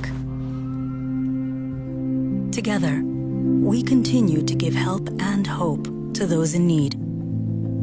Help now at redcross.org.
Good morning, 749. You get it? It's a little heavy-handed. Island Fever from Jason J. I'm going to play every, fever, hot, burning type.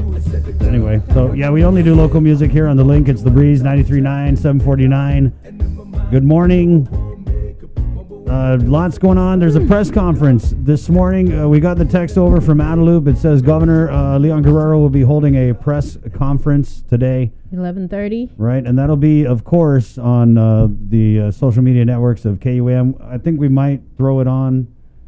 I don't know, but maybe in the radio or the TV or something. More than likely, yeah. Okay. This is going to be a pretty big announcement. Yeah. As you just got the hint from Dr. Ho Win. Right, it was a little more than a hint, and so Let's go ahead and bring on. We've got pretty for the most part most of the schools on the line, but we want to start with GDOE Superintendent John Fernandez. Good morning, John. Thanks for joining us. Half a day, Chris. Half a day, Sabrina. Good morning. I mean, every second is precious, so we're just going to go ahead and give you the floor. A lot of people wondering, and it's a weird spot we're in because we haven't had an official announcement yet, but I'm pretty sure you got a seat at the table. You're clued into what could possibly be coming down. So if you could, the situation right now, and then what you're anticipating, maybe the ways it could change with whatever announcement that comes out. Well, obviously, Chris, I think the entire community has been watching on a daily basis the uptick in the positive cases. And we talked about that earlier this week, and really looking for guidance from our healthcare officials and the governor and her team. So yesterday we did meet with the governor. In fact, she hosted a meeting for all of the private schools and the public schools to get her review over as to what was going on and her intention. So it looks pretty much, I don't think it's a secret that they're going to be moving into, whether it's a PCOR 2 or PCOR 1. I know that they'll clarify what her final decision is. But as far as the schools are concerned, a lot of our private schools have already opened up this past week.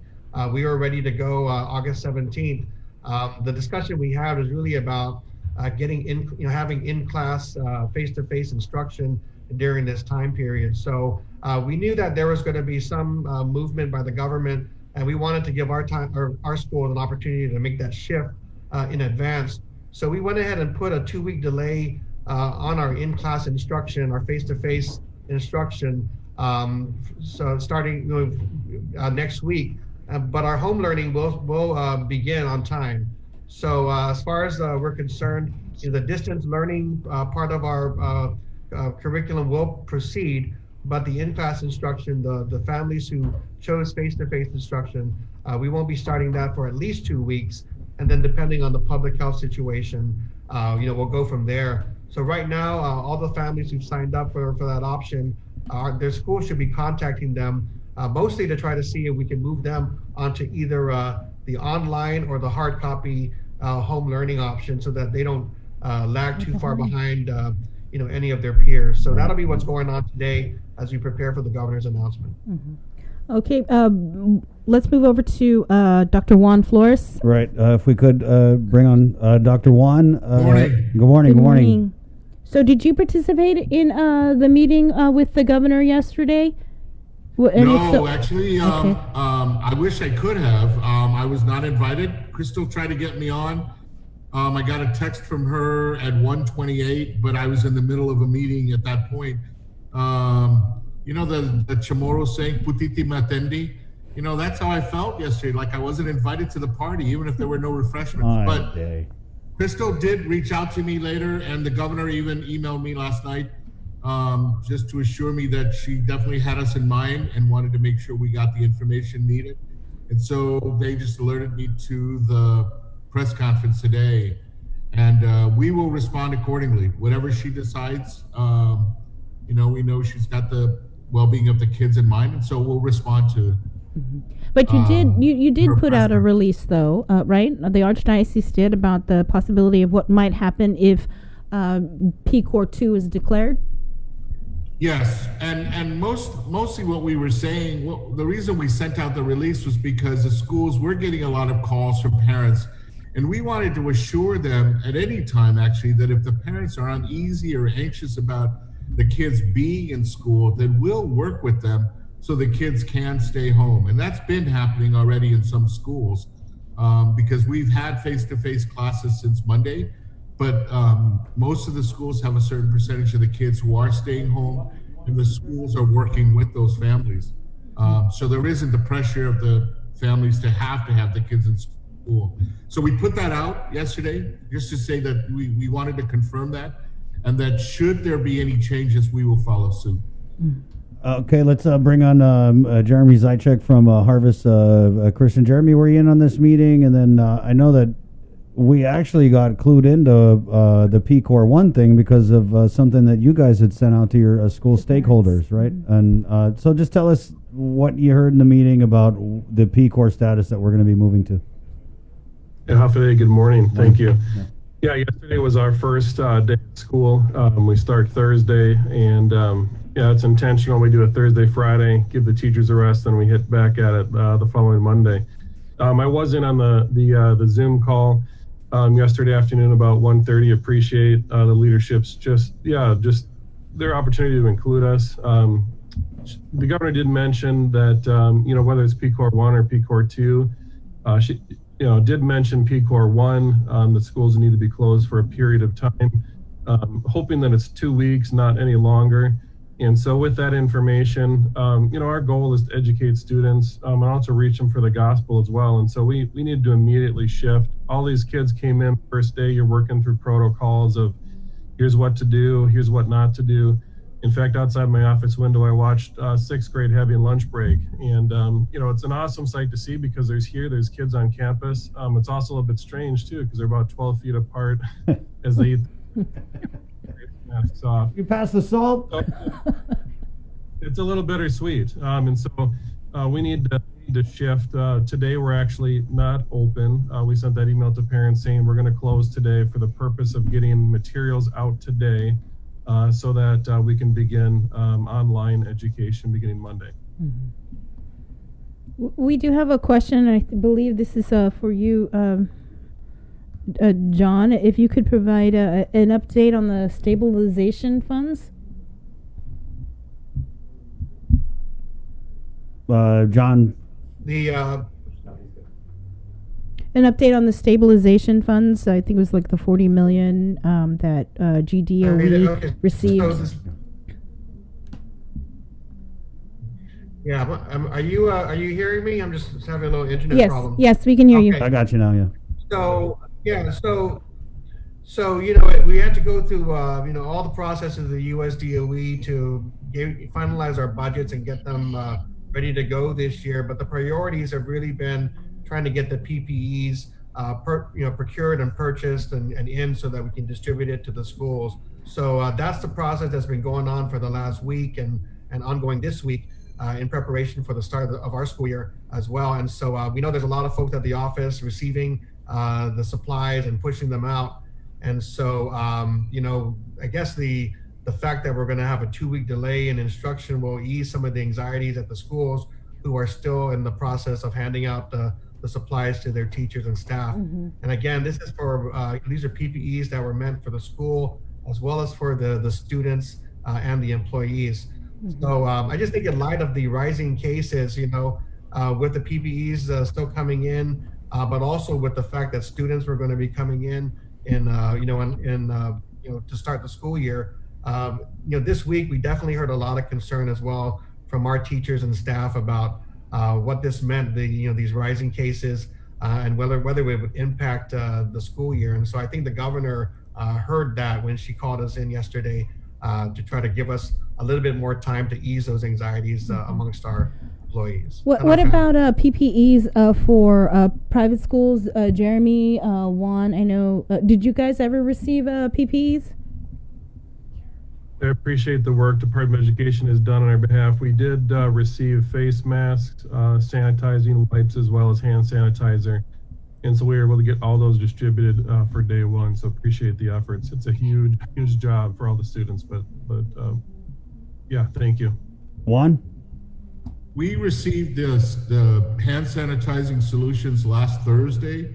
And then finally on Saturday, we received the temperature scanners and the face masks. So we picked those up, and then we had the schools come and pick them up from us so we could distribute them. So we got them, in the nick of time. But and then on, I don't know if it was Monday or Tuesday of this week, we received another shipment of face masks, both for students and for children.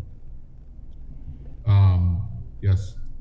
Okay, John, we're at the top of the hour here, so before we cut off on the TV, I just wanted to give you the floor. As obviously you have the largest number of students under your charge. What would your message be to parents, students, even the staff, GDOE stakeholders? We're kind of freaking out here, so I'll give you the floor. Well, we certainly appreciate the governor and her team stepping forward, and also, just today, making it very clear as to the state of our public health situation, because, that's the kind of information everybody's wanting to hear from the experts. So the decision to delay in-class instruction for 62% of our students, that won't impact them because they were already choosing to go with distance learning. It's the other families who chose face-to-face. I want them to know that their schools will be reaching out to them to let them know what's going on, hopefully shift them into either online if they're able to, or to the hard copy distribution so that they can get started as well with the rest of us next week. But to everybody out there, public health, our public health situation is really critical. And we certainly don't want our teachers, our staff, and our students to be a part of contributing to the spread. In fact, that's our biggest concern. So we hope to be safe, and especially during these next few weeks. Juan? Yes, for us, the schools today are probably going to prepare the students for the distance learning that's going to start on Monday. For those schools that haven't already started schools. And so we're hoping that we can use the day today to make sure the students get all the materials they need to take home and get ready for some kind of online learning or some kind of distance learning that'll take place starting on Monday. And I think we're going to be set for it. Right on. Jeremy, last word? Yeah. We're going to be ready to go Monday with online learning. We understand and respect the decision of the governor. We really want to do face-to-face education. Back, when we had dengue fever, there's a period of time where everyone shut down, and then we developed a process. We want to test those processes just to make sure they're working. But it's really our desire, and we hope that, it's at minimum 2 weeks, and we can get back to doing face-to-face education. That's really what our kids need, and that's what our parents are asking for as well. Right. Gentlemen, thank you guys so much for your time. I know that you guys got to hit the ground. There's, a million and, a gajillion things you got to work on. John, thank you. Thanks. Juan, thank you. Jeremy, thank you so much. Keep us posted, okay? Don't be a stranger. All right, thanks, guys. Okay. Wash your hands. You wash your hands. Wear your Thanks, mask, guys. Social distance. Do all the things you got to do. 8:03. Thank you so much to our viewers on KUAM TV 11. Apologize. I just wanted to get that out there to the largest number of people that we could. You guys can jump back over onto our KUAM News Facebook Live feed, which is brought to you by Polka Calvo Enterprises and IT&E. This is the link on the Breeze 93.9. We are KUAM FM in Hagåtña, Guam. More of the show coming up next. And to our viewers on KUAM TV 11, we'll see you over here. Okay, hasta adios. GU Self-Storage, conveniently located near the Harmon McDonald's. We offer affordable rates, online payments, and auto bill pay for your convenience. Plus gate access daily from 6 a.m. to 9 p.m. Call us today at 648-7867 for more information.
Coming up, a massive wildfire rages through Southern California. 10,000 acres of land are already destroyed. Plus, President Trump wants schools to reopen. We'll talk to Dr. David Agus about the risks for students. Coming up on CBS This Morning.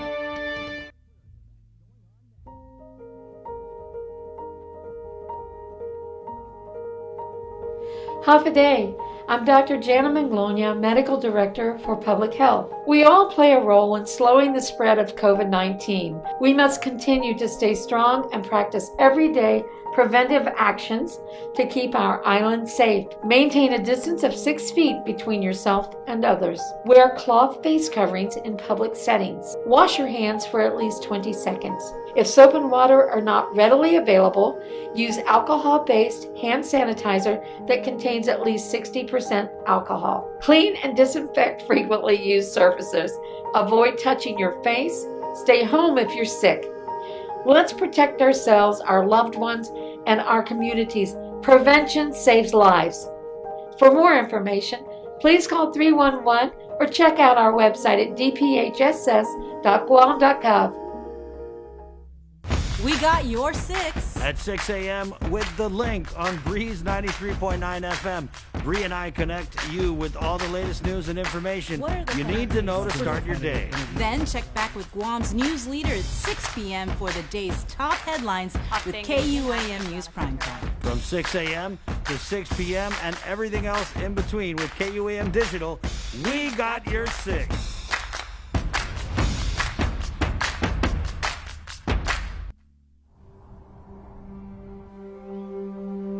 When the world feels stuck at home, there are people who would love nothing more than to have a home. Disasters don't stop during a pandemic. Together, we continue to give help and hope to those in need. Help now at redcross.org. A mask should not be a sign of weakness. A mask should not be a political statement. Good morning, Guam! Friday, yay! Viva Fitness! Viva! Good morning. Reed Meyer, it's called Miles, and he is Miles from home. I think he's staying out in Florida. He's the son of, I'm going to take you guys back, Guam Major League R.A. Meyer, junk baller. My librarian in high school. Right, he was also a librarian at Sanchez, and so this is his boy.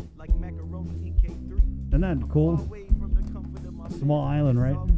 It's 8:10. Good morning on you. It's The Link, Polka, Cabo Enterprises, IT&E. We're getting Daphne Shimizu. Find out how the new PCOR declaration is going to affect operations at Rev and Tax. I mean, the surge already has. They've scaled back and are kind of reconfiguring how they're able to deliver their services to you guys. So we'll get Daphne on. Also going to squeeze in Sergeant Paul Tapau and Maria Pangilinan from the Guam Election Commission. What's going on with the election? Okay, can you go vote? Yeah, man. Like we said earlier, there's so many angles. We covered the education angle. We covered the medical angle with Dr. Hoa. We kind of touched a little bit on the spiritual side with Roman de la Cruz. And now let's turn it over to the businesses, right? So as we anticipate a change in the pandemic condition of readiness status, what a lot of people are thinking about is our economy has just, in many ways, picked itself up off the ground. And now making baby steps, right? Baby steps, right? I mean, places have been open. You know, whether or not people have money to go to those places is, I guess, you know, but people have been doing business. And so I got the message from Christine Boleto, the chamber president. You wanted to come on, and right, this is an important part of this conversation too. It's another angle that we're looking at. And obviously, I know you guys are really concerned about what the announcement will mean for members of the Chamber of Commerce. Christine, good morning. Good morning, Christine. Good morning. Let's just get right into it. What do you know? Well, right now we don't know anything for sure. You know, a lot of the word that's been going around as far as what the governor will do is kind of hearsay. We're getting it through third-party messages. And so I'm actually looking forward. I just got word today that the governor is calling an advisory panel meeting this morning at 10, which I hope, we'll be able to not only understand what her position is, what she's planning to do, but also to advocate for the businesses out there that stand to close if we move back to PCOR 1. And of course, our position has always been that businesses employ people. As you mentioned, we're just in the phase of recovery. We're trying to rebuild at this point. A shutdown would lead to more businesses permanent closing, more people losing their jobs. We have pandemic employment assistance right now, but that's not going to last forever. And the more we decimate our economy, the more difficult it's going to be as, we come out of this for people to be able to buy food, to pay their rent, and to provide for the basic necessities for themselves and their families. And so that's a big concern, and we totally understand that we need to balance it. There were triggers that were established as we started to go into a recovery. Those 4 triggers have not reached a critical level as far as we know. We're at about 2.6 in cases, positive cases. Our hospitalization is at 8. We're not resorting to critical care. Contract tracing has been robust, and we feel like public health is doing a great job with that. And we continue to test and be able to test our population. So given those, we are as concerned as the governor is. We totally understand when she needs to pull back on certain sectors that have been traced to be the root of all of these infections. And so we totally support that approach, that targeted approach. But an island-wide shutdown, which will kill our economy and basically punish the businesses and the employees that have been diligently carrying out these guidelines, we feel is not the way to go. We're in this together. We understand that we need to redouble our efforts. The whole community needs to remember to follow the public health guidelines, to wear their masks, wash their hands, maintain social distancing. We totally agree with all of that, but we sincerely hope that she will allow us to remain open, allow people to continue to be employed, and have that balanced approach. Mm-hmm. But for those, you see it as a punishment, like you just said, but for those, others may see it as a precaution, right, as a pause, at least just for 2 weeks. That's not something that the chamber can deal with? Such a pause, almost weekly we're seeing businesses close. Such a pause, we've not even recovered at this point. And again, if you look at those clusters and the tracing of it, it's not happening in the retail stores. It's not happening in real estate, automotive, salons, our shopping centers, our gyms, golf courses. And so, again, a balanced approach. We understand the precaution, and we certainly understand and agree with delaying the opening of schools or, not doing the face-to-face. But for those businesses and employees that have been diligently carrying out these safety protocols and it's working, it's over precaution at the expense of, closures that have a long-term effect on our economy. Mm-hmm. So, again, we've said from the beginning, public safety, public health is always going to be the first priority. Mm-hmm. But in this situation, we're asking for consideration and acknowledgement that those in the business community that have diligently implemented these protocols and that, based on the positive cases and where the tracing happens, it's not originating from them. We're asking for that consideration and for us to continue to show that we can responsibly operate these businesses. We can responsibly take care of our employees and customers without resorting to a shutdown. Mm-hmm. Right. Is that what you're hearing, though, officially? About we're shutting down retail stores, we're shutting down gyms.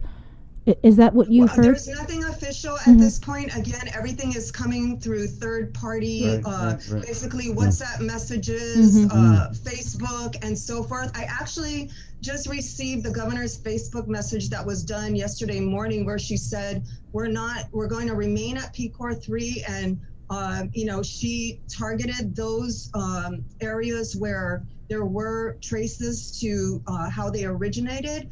And again, we completely agree. I mean, we wish her well, her family, and certainly all of those that have been tested positive.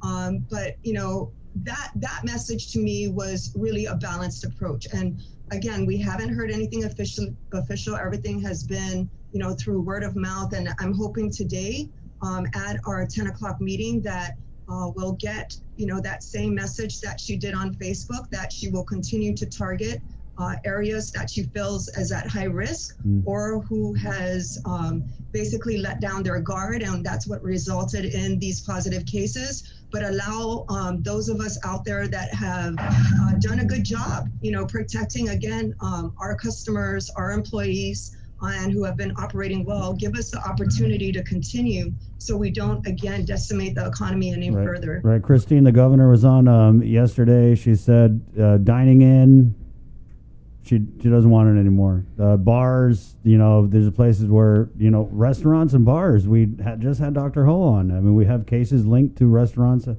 and bars. So, and that being said, I mean, closing down dining in and keeping the bars closed, I mean, if that was the minimum with the restrictions, how would that affect you guys? And would that be, I mean, I know it's a bitter pill to swallow, but it is what it is, right? I mean, we have to balance. Yes, and agreeable. Like, if we trace it back to these areas, these sectors and within our business field that is basically linked to these positive cases, then, we completely understand. It is a hard pill to swallow, and it's unfortunate that, just isolated incidents basically affects everybody in that particular sector.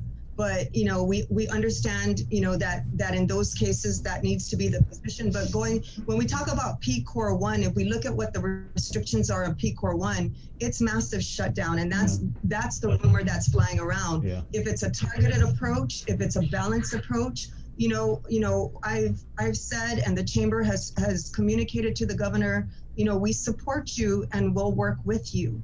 But going all the way to PCOR 1 and taking us back to a total island shutdown is not something we support. What about PCOR 2? PCOR 2, we just have to, because we remember when we went to PCOR 2, there was PCOR 2 light, PCOR 2 full. So we're not sure what PCOR 2 means for we want PCOR 2 sugar free. Yeah, we want gluten free PCOR 2. Full Zoom. Right. Okay. So again, I mean, when she came out and she, relayed to us that it was traced back to funerals, it was traced back to bars. We were in that panel meeting, and again, it's a hard pill to swallow, and we feel bad for the businesses that have been diligently carrying out these protocols, because the few that let down their guard and caused these spikes basically affect everybody in that sector. And so we feel bad for them, but we understand that she does have to take action when these spikes happen and the clusters develop because of a few who have not diligently carried out those protocols. Right. And that targeted approach, we support. Again, even with the schools, we know there's some students out there that still want to go to school, surprisingly, but we understand, there's a lot of risk associated with putting all the students in the classrooms. And so, the targeted approach, again, we really support. We're all in this together. We need to work through this. But just a massive, complete shutdown is right. Where we're really concerned with. Christine, let me play devil's advocate here. When you talk about a targeted approach, right? So if you look at the target, the restaurants, the bars, we saw Crust, we saw Three Squares, we saw, right. So it kind of seems like if you want to talk about targeting, it's widespread. I mean, we have cases at a bunch of different restaurants. So how would you respond to maybe the thought that this is targeting an industry that is, if you look at all of those instances, an employee tested positive that went to work. The other employees within those establishments, those businesses closed down of their own accord. And to me, that is a prime example of how the business community has taken responsibility. You know, again, all of us want to make sure that the public health and safety is at the forefront. Those businesses took it upon themselves to shut down. They had all their employees tested. To my knowledge, no other employee within those establishments, other than the one that tested positive from tracing from family associations or things outside of that restaurant, not because they contracted it within that restaurant. So we need to make that distinction and understand again that we really should be commending these businesses for their, not only due diligence, but, for having that courage to shut down on their own and admit to the public, we've had an employee test positive. These are the precautions that we're taking. And out of an abundance of caution, we're just simply going to shut down, sanitize, and make sure that our employees are okay. What more can you ask of a business to do to protect its employees and customers? Right. Well, Christine, as we before we let you go to prepare to plead your case at this meeting at 10 o'clock. You better bring donuts or something. Oh, it's in a Zoom. Oh my gosh. But if it was the drinking time, I take a drink this morning. Hey, we're not judging. We're living in a COVID bitch era, so anything goes. But no, I wanted to ask, you wrote a letter, or the chamber wrote a letter to the Guam legislature regarding the FY21 budget process. Right.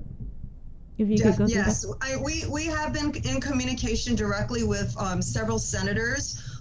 Also, of course, the budget is a large part of the budget has to do with GRT collections, income tax, and corporate tax. And, again, the business community and the employees that are in it have had to take a hit this last year. So it's just, we ask them to make sure they consider with their budget estimates the impact that has been made on the private sector. And on top of that, again, we'll continue to advocate for relief for our business community. We're going to continue to advocate for the rollback of the GRT, as well as the moratorium on the $1 million or more increase in property tax, to give our businesses a chance to survive.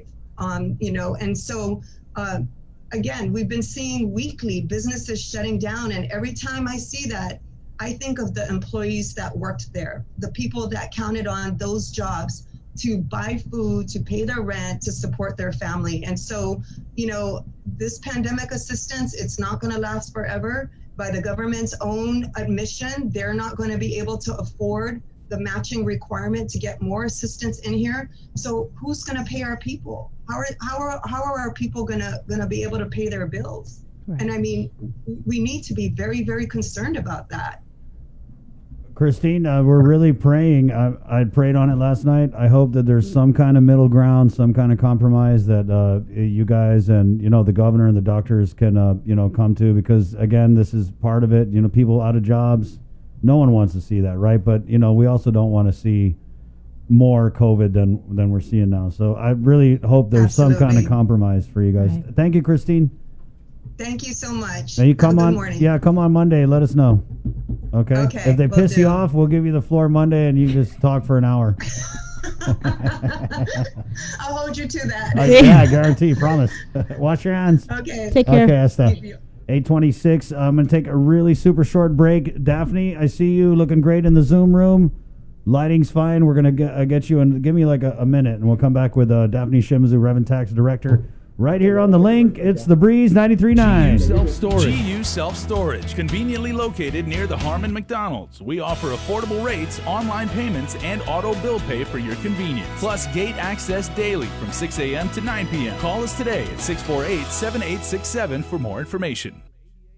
We got your Plus, six. at 6 a.m. with the link on Breeze 93.9 FM. Bree and I connect you with all the latest news and information you need to know to start your day. Then check back with Guam's news leader at 6 p.m. for the day's top headlines with KUAM News Primetime. From 6 a.m. to 6 p.m. and everything else in between with KUAM Digital, we got your six.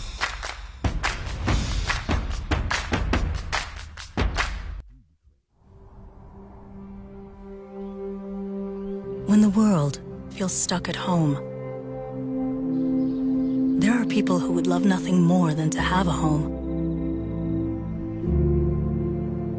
Disasters don't stop during a pandemic.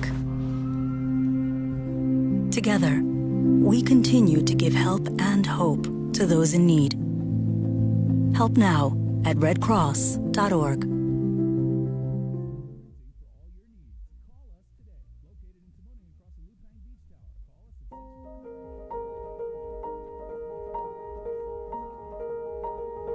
Half a day.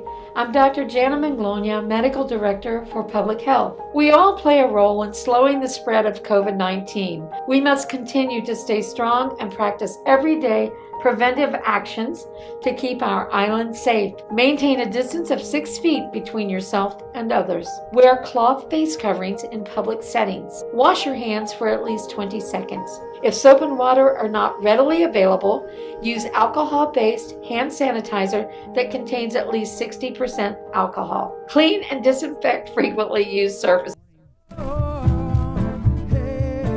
Friday, whoa! Viva Vetness.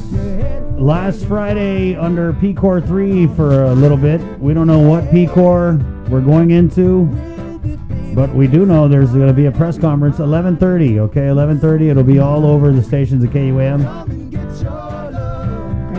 We had Dr. Hoa Nguyen on earlier. He indicated that they recommended the Physicians Advisory Group. There was a long, intense meeting last night, and they are looking at possibly PCOR 2, but we won't know the final answer again until this press conference at 11:30. But whatever it is, the Physicians Advisory Group is recommending some aggressive actions to contain COVID. Yeah, I think Hoa, the way he put it was like, there's no doubt we got to go backwards. So. Right.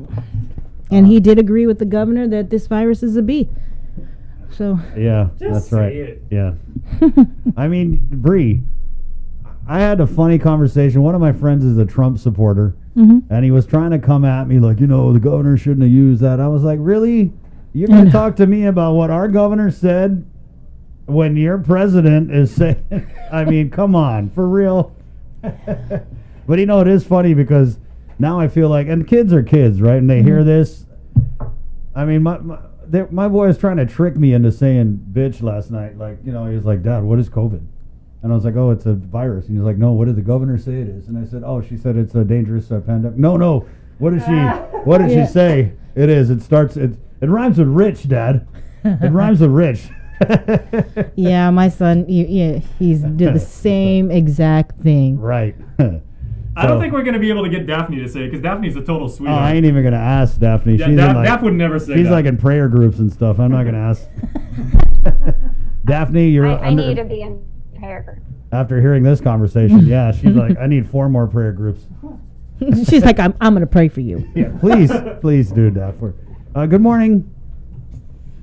Good morning, Daphne. Morning, Chris, and good morning, Sabrina. Good morning, Jason. Hello. Daphne, before we get into all the official business with the department and stuff, because I know there's just a ton, I just wanted to catch up with you, on the personal side, finding out that the Lieutenant Gov, COVID positive, and just trying to make sense of all these closures related to the rampant uptick in COVID positive cases. And I know you're a woman of prayer, so I'm just curious, how are you handling this? What are your thoughts on all of it? I think, of course, it's been very alarming to all of us and very concerning. Even prior to the governor and lieutenant governor announcing that they were COVID positive, even in that last week when we started seeing a surge, it was really concerning me. And my team will tell you, I have been messaging them, calling them, even since last week, because, we've been concerned, want to make sure, especially for an agency like ours, where we have a lot of people that come in our doors in vehicle registration, we can have like 600 people, even during a public health emergency, come through our door. So, you know, on a personal side, of course, I mean, as Chris knows, you know, back in April, I started a prayer group, and it's based on 2 Chronicles 7:14. And it's something like, I believe 2 Chronicles 7:14 is, if my people who are called by my name will hear my voice, will call from heaven, will hear my voice, if my people call, it has to do with basically repentance, I guess. And this idea that, you know, as long as we repent and we're prayerful and we reach out to the Lord, that, you know, that he is there. And I actually believe wholeheartedly that, you know, pandemic or no pandemic, that, you know, there is God. And, you know, Sabrina and Chris, I've shared perhaps a little bit about my own life, and, you know, my own mom passing in 2018 very abruptly. And I shared a while ago that even though I can't necessarily say my mom's death is a blessing, I can say that there's a lot of, you know, it's all about perspective, and it's about what meaning we assign to it.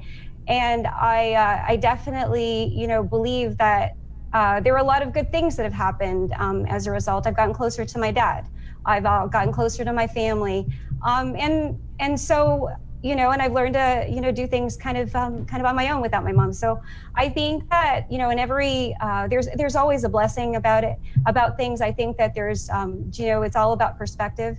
And I think that, you know, we could look at this really as an opportunity. I know, you know, definitely, you know, I can't even imagine what those people are going through that have had coronavirus or that have family members. You know, I do have, you know, and so I feel for them, and we pray for them. And the last thing we want is for the continued spread. I believe that the governor has a very difficult decision to make.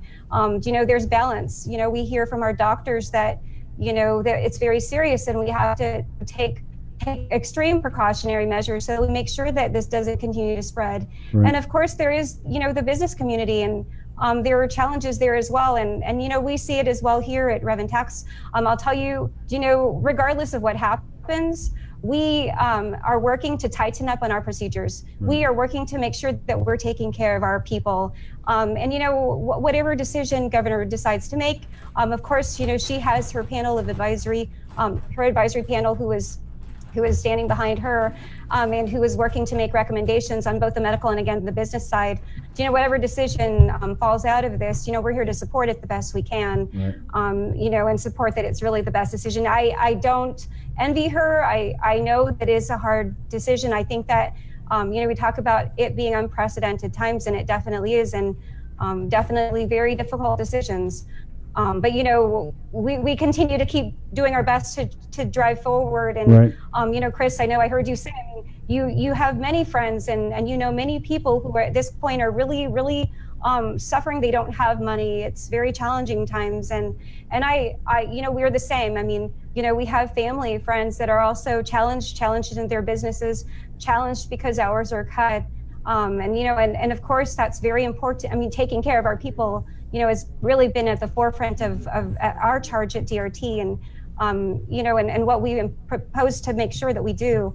But, you know, again, the balancing out with the health side, and I am not a doctor, but I can say that, you know, this COVID-19 situation, I really believe is something that we shouldn't take lightly. And, you know, I think that it's very important that we listen to our doctors and to, you know, the people that are the experts in that area as well. Right. But of course, it's been a very challenging time. I did start a prayer group, and I'm very proud to say that our prayer group is still going strong. We've started, like, I think around April 30, right. And we still twice a day, sometimes a little late, do our prayers. We have a weekly prayer, and you know, and that's something that's going to continue. And I think, you know, I think that through this health emergency, it's important that we, you know, I mean, most especially because it's very challenging, that we take the time to, you know, meditate, to, you know, really, I think, to work to stay calm.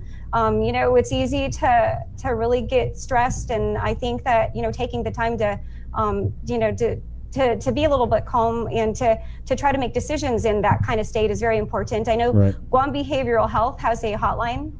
I think that, you know, it's very important that people know that there are resources like the hotline that they can call into. Right. That's like free therapy, guys. Under a lot of stress. It's free therapy. Absolutely. Yeah.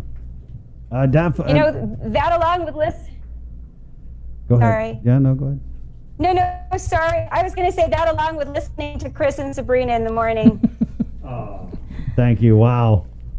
You're such a sweetheart. Now we can't ask you any tough questions know. after that. I mean, God. Oh, thanks, Daphne. Yeah, right. You're the best. Bye. Now, Daph, people, we're getting comments about the renewing the driver's license by mail. This is something new. And now that we, and I value your perspective, guys, pray more. All right, you check it. She's got her prayer group 714. It's based on a Bible verse. But Daph, let's just go right into the official business part of this call. And we'll start with renewing the driver's licenses by mail. Absolutely. So, a few weeks ago, I was talking with my team and about, looking at different options for our people. We've been working on Saturdays probably for the last couple of months to try to get people's driver's licenses renewed and to serve our people. And, as I was talking with, we have a relatively new supervisor. I asked him, I said, Art, is there a way that we can apply, a mail-in process to what we do? And so we looked at it and we were able to put together a form, and so that way we can allow for a couple of things. One, renewal of a driver's license, a non-Real ID compliant driver's license, a conversion of an intermediate to full driver's license. And so those are two options that we're going to be temporarily allowing in kind of it, because of this public health emergency. But Chris and Sabrina, we're working on looking at other areas in driver's license where we will be able to have people, receive their documents by mail. Another area which we're expecting to be able to launch in the next few weeks is also a mail out of permits. So, for those, people who have passed the written exam and are just in need of a permit, to be able to get their permits by mail.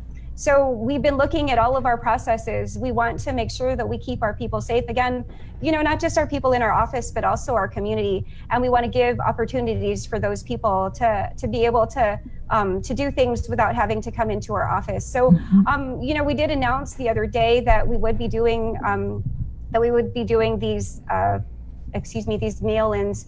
And so our team was going to launch the form this late yesterday afternoon, and there was one item they needed to adjust just so that way they could make sure that there was no confusion in the form. So that will be launched today. We'll go ahead and provide that information to our community. But basically what it is it's a temporary mail-in application for renewals of non-Real ID compliant driver's licenses or conversions of intermediate to full licenses. It does require that you do get, you do see your eye doctor, and that's because there has to be safety. I mean, I think, in terms of safety, it's important that, when you're driving, you have, good vision, and we need to test that. And that's part of our charge as well, and responsibility as we issue driver's licenses. And also requires that you submit passport pictures. So there are documents that you'll have to attach to your application when you mail it in. But, again, we believe that, again, this process at least affords our people not just the opportunity it affords our people the opportunity to do things without having to come into our office. We also, of course, granted, I'm not sure where we're going to be with regards to, whether we'll be in PCOR 2 or PCOR 1. As you know, we did open up when we hit PCOR 2 back in May 18 because DRT is considered essential. And so we were one of the agencies that actually did open up. We opened up a week after PCOR 2 was called. So, even if we do go into PCOR 2, we do expect to still be open. Obviously, if we hit PCOR 1, our agency will not be open. And, but again, we wait to hear officially from our governor on where that will be. And of course, that's going to be based on, and I'm glad to, see the chamber here. I know Christine, and I appreciate her and her, in the business community's, sentiment and their concern. I know for sure that the governor will take that into consideration as she works to really try to balance out and make sure that we make the best decision in how to move forward. Daph, would any of the any PCOR status change affect like processing tax refunds or stimulus payments or anything else you guys are working on? And then I also wanted to ask about an update on the Mangafa program, if you could. Sure. Okay, so even during PCOR 1, actually, when Governor first called PCOR, when we first called, first shut down, she first issued the executive order to shut down the government back in March. That was a Sunday. I'd like to say it's March 13th, 14th, 15th. When that was first issued, of course, DRT wasn't open, was not allowed to open.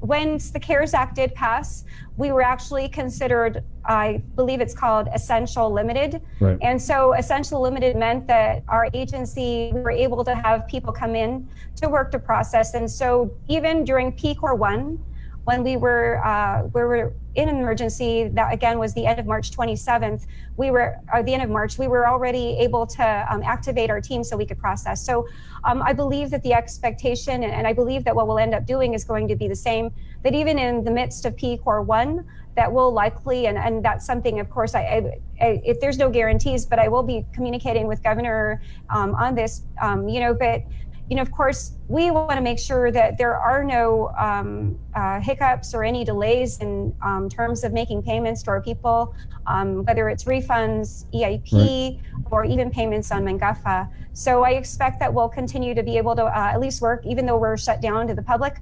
That's something that happened during this past, even while we were in PCOR 1, way back in March. Daph, we just got a string of questions here. I'm going to just do this rapid fire. If you don't mind. What if we have an appointment on the 20th for ID renewal? Can they still keep that appointment? As of now, all appointments are being kept, right?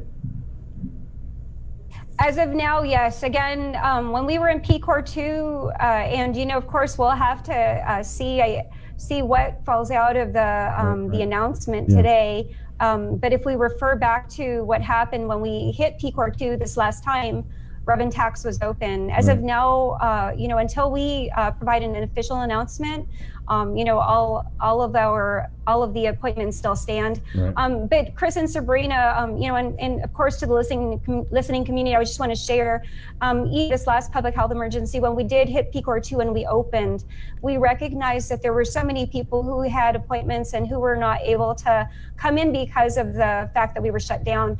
What we did was we had people contact us. So if you have an appointment, so in the event that we end up having to shut down to the public, right. But you do have an appointment that's scheduled during that time that we're closed, you will be prioritized. So, we'll have a phone number that you can call so you could reschedule. Mm-hmm. And that's something that we did in this last time. Again, we recognized, it's not the fault of the individual who had an appointment, but, because of the situation, they were not able to be seen. So, we'll definitely, again, give priority to those people who had appointments and who probably waited a while to get those appointments scheduled. Where and when, what days can we get intermediate license? Where can we go to get info? Okay, so regarding our services, as we indicated in our website, in our media release the other day, we had to change a little bit of our approach in how we're doing things. Probably our two highest traffic groups are vehicle registration and driver's license. Of course, outside of income tax time, which is, just once a year or a couple times a year. So what happens is, sorry, are you able to hear me? Yes, I can hear you just fine. Yeah. Okay, sorry about that. Oh, no, I'm getting a little distracted because I'm not really sure what I'm looking at. Anyway, so what it is what we did is it had indicated in our media release, Monday, Wednesday, Fridays would be the days that people could walk in for driver's licenses, and that's for all driver's license services, intermediate permits, scheduling. Monday, Wednesday, Fridays from 8 to 4. 8 to 9 is for our individuals with disabilities, our MNUMCO, and our veterans. Mm-hmm. And then 9 to 4 would be for, the general public. Mm-hmm. Then Tuesday, Thursdays, we would do vehicle registration only. So, in our motor vehicle division, it's funny because our team, for some reason, we didn't want to call ourselves DMV. We call ourselves MVD, which is motor vehicle division. So our MVD section, we're going to have to be alternating in terms of services because of the sheer number of people that we have. And, again, vehicle registration, driver's license, they're the highest traffic in terms of, people coming into our office. We have a question here. Can we renew a disabled placard online? No, disabled placards cannot be renewed online. I know at this point there is a form though for the disabled placard, but that's a great question, and maybe as I've actually, just so you know, Sabrina and Chris, I've really challenged our team to look at the things that we currently offer our services and to identify those areas that we can really move to some type of an online format or even a mail-in format, and that's really one of them as well. I mean, I don't know. I will definitely have to get back to our supervisor and on that area, but currently we don't have a process for that. For vehicle registration, it's purely renewals of vehicle registrations only that we have online. But again, over the last several weeks, I have been meeting with my teams and then working to identify those areas that we could potentially move towards some type of a format like that. Right. We have one more question. Where is the stimulus money that was garnished for child support? According to the Office of the Attorney General, they have yet to receive that money. Do you have an update on that? Sure, I can answer that. In fact, I spoke with our Attorney General a few weeks ago about this particular issue, and I know it's a huge issue for our people who have gotten garnished, and of course for our families who depend upon the money that comes from those from those garnishments, and and Congress and our president recognized that was the one item that they wanted to make sure still was still going to be able to be garnished, because we want to make sure that we take care of all of our people and of course our families. And so with regards to that, how it works, and just to share, Rev and Tax, we actually don't manage the funds. We don't have a bank account. All of our bank accounts are really managed by the Department of Administration. And so what happens at the DRT side, though, is we will receive from all of the agencies that we do garnishments from, whether it's GMH or whether it's the whether it's the AG's office, we receive the list of garnishments, and then that gets uploaded into our system. And when we cut a check, we cut the check net, meaning that, so for example, if somebody had a $1,200 EIP payment due to them, but they owed $100 in child support, we would just basically cut the check at net of the 100, so they would get 1,100, and then the 100 would be left in the bank account, and then that money gets transmitted from the Department of Administration to the AG's office. And I know, again, I've talked with the AG about this and about the process on a regular basis. Each time that we process refunds or we process EIP, we transmit the list of those individuals whose payments were garnished to the AG's office so that they are aware. And then, of course, in terms, again, of the process for transferring of the payments, that's something that's outside of the scope of DRT. That's what I figured. But I know that our Department of Administration has worked closely with the AG's office based on my discussion with our AG. Okay. Well, thanks, Daphne, for all of the updates. Whenever you come on, our live stream just really blows up because people have so many questions for your agency, and so maybe hopefully somebody can come on and just answer some of these questions, because there's quite a few. Right. But we thank you so much for your time this morning. Stay safe. Yeah, Daph, I mean, I know you got, if you wanted to get maybe a staff to look over some of the comments and then shoot me a message if you have time. If not, we'll bring you on next week, because I'm pretty sure obviously people are going to have even more questions after we get something concrete from the governor today. Thank you, Daph. Sure, but would you mind if I just quoted 2 Chronicles 7:14, because I felt really bad I didn't do it properly earlier.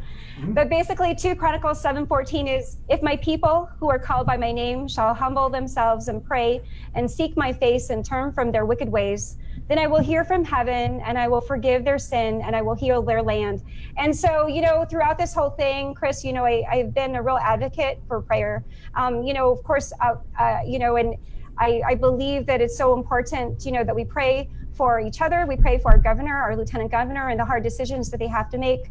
And also for our entire island and our business community and all of our people, most especially those people who, are in dire need. And so, I want to thank you for all that you do. I want to thank you for letting me get on. And you know what? I'll try to have somebody look at all the comments so we can try to get all these answers back to you. Thank you. I want to thank the people of Guam for being so supportive of us. Have a great day, Chris. Thank you, and Daphne. Sabrina. Bye. Have a great day. Be safe. Agamas, wash your hands. Be safe, okay? All right. Will do. All right, there you go. She's awesome. Daphne Shimizu, Department of Revenue Tax. Let's keep it in the Zoom room and get Police Spokesman Sergeant Paul Tapao on the link, The Breeze 93.9. Good morning, Sarge. Hey, off a day. Happy Friday. Thank you for having me. Happy Friday. Friday, whoa! Yeah, it is Friday. Can we just get some updates real quickly before Chris starts firing away? I wanted an update on the crash that occurred yesterday. There was a motorcycle spill. Do you have an update on that? Sure, but before I do that, Okay. if I may just get this out of the way Okay. about Records and ID closing this today. Records and ID? Yes, Records and ID will be closing. Will be closed today. This is as a request by the ITC management in regards to the deep cleansing of the entire building and of course the offices. So the Guam Police Records and ID section occupies pretty much the first floor of the ITC building. So, Chief Ignacio went ahead and complied with the request. So the services will be halted due to the cleaning. And as soon as we get information as to the status of the island, should we move into PCOR 1 or PCOR 2, we'll inform the community about when Records and ID service will be, section will be open for the services for the community. So today, again, we're closing, we closed the Records and ID for deep cleansing as requested by the ITC building management. Okay, so this is related to the incident on the third floor with the Department of Public Health, or is there a positive case over at GPD Records and ID? Nothing affecting the Guam Police Department on our side. Again, it was a request that was asked to the chief and of course to the management of the Guam Police Department. Right. And then Chief Ignacio had moved forward with the request and went ahead with closing so that we can actually get a deep cleansing. So no cases were reported from the Guam Police Department within the ITC area or our Records and ID section. And so can you give us then an update on the motorcycle spill? Sure. It's I just got offline with our traffic investigators at Highway Patrol. They're going to brief me as soon as they get information from the hospital. The last that I reported, the male operator and the female passenger that had crashed yesterday were transported to Guam Memorial Hospital for treatment and care. I don't know the condition of either the passenger or the operator. So as soon as they get back, they're going to back brief me and we'll provide more information to the community. Are you aware in the in that crash, was there an emergency response vehicle that was struck? No, that wasn't brought during the course of the investigation, because I was actually on scene. And it's pretty much being a former crash investigator. We brought back memories, but we were able to analyze a lot of the stuff based on the debris and of course the skid markings and everything. So as I get back brief, I'll be able to I'll provide more information to the greater community about what transpired and what happened. But I know for a fact that there was no other collision. It was just the MC.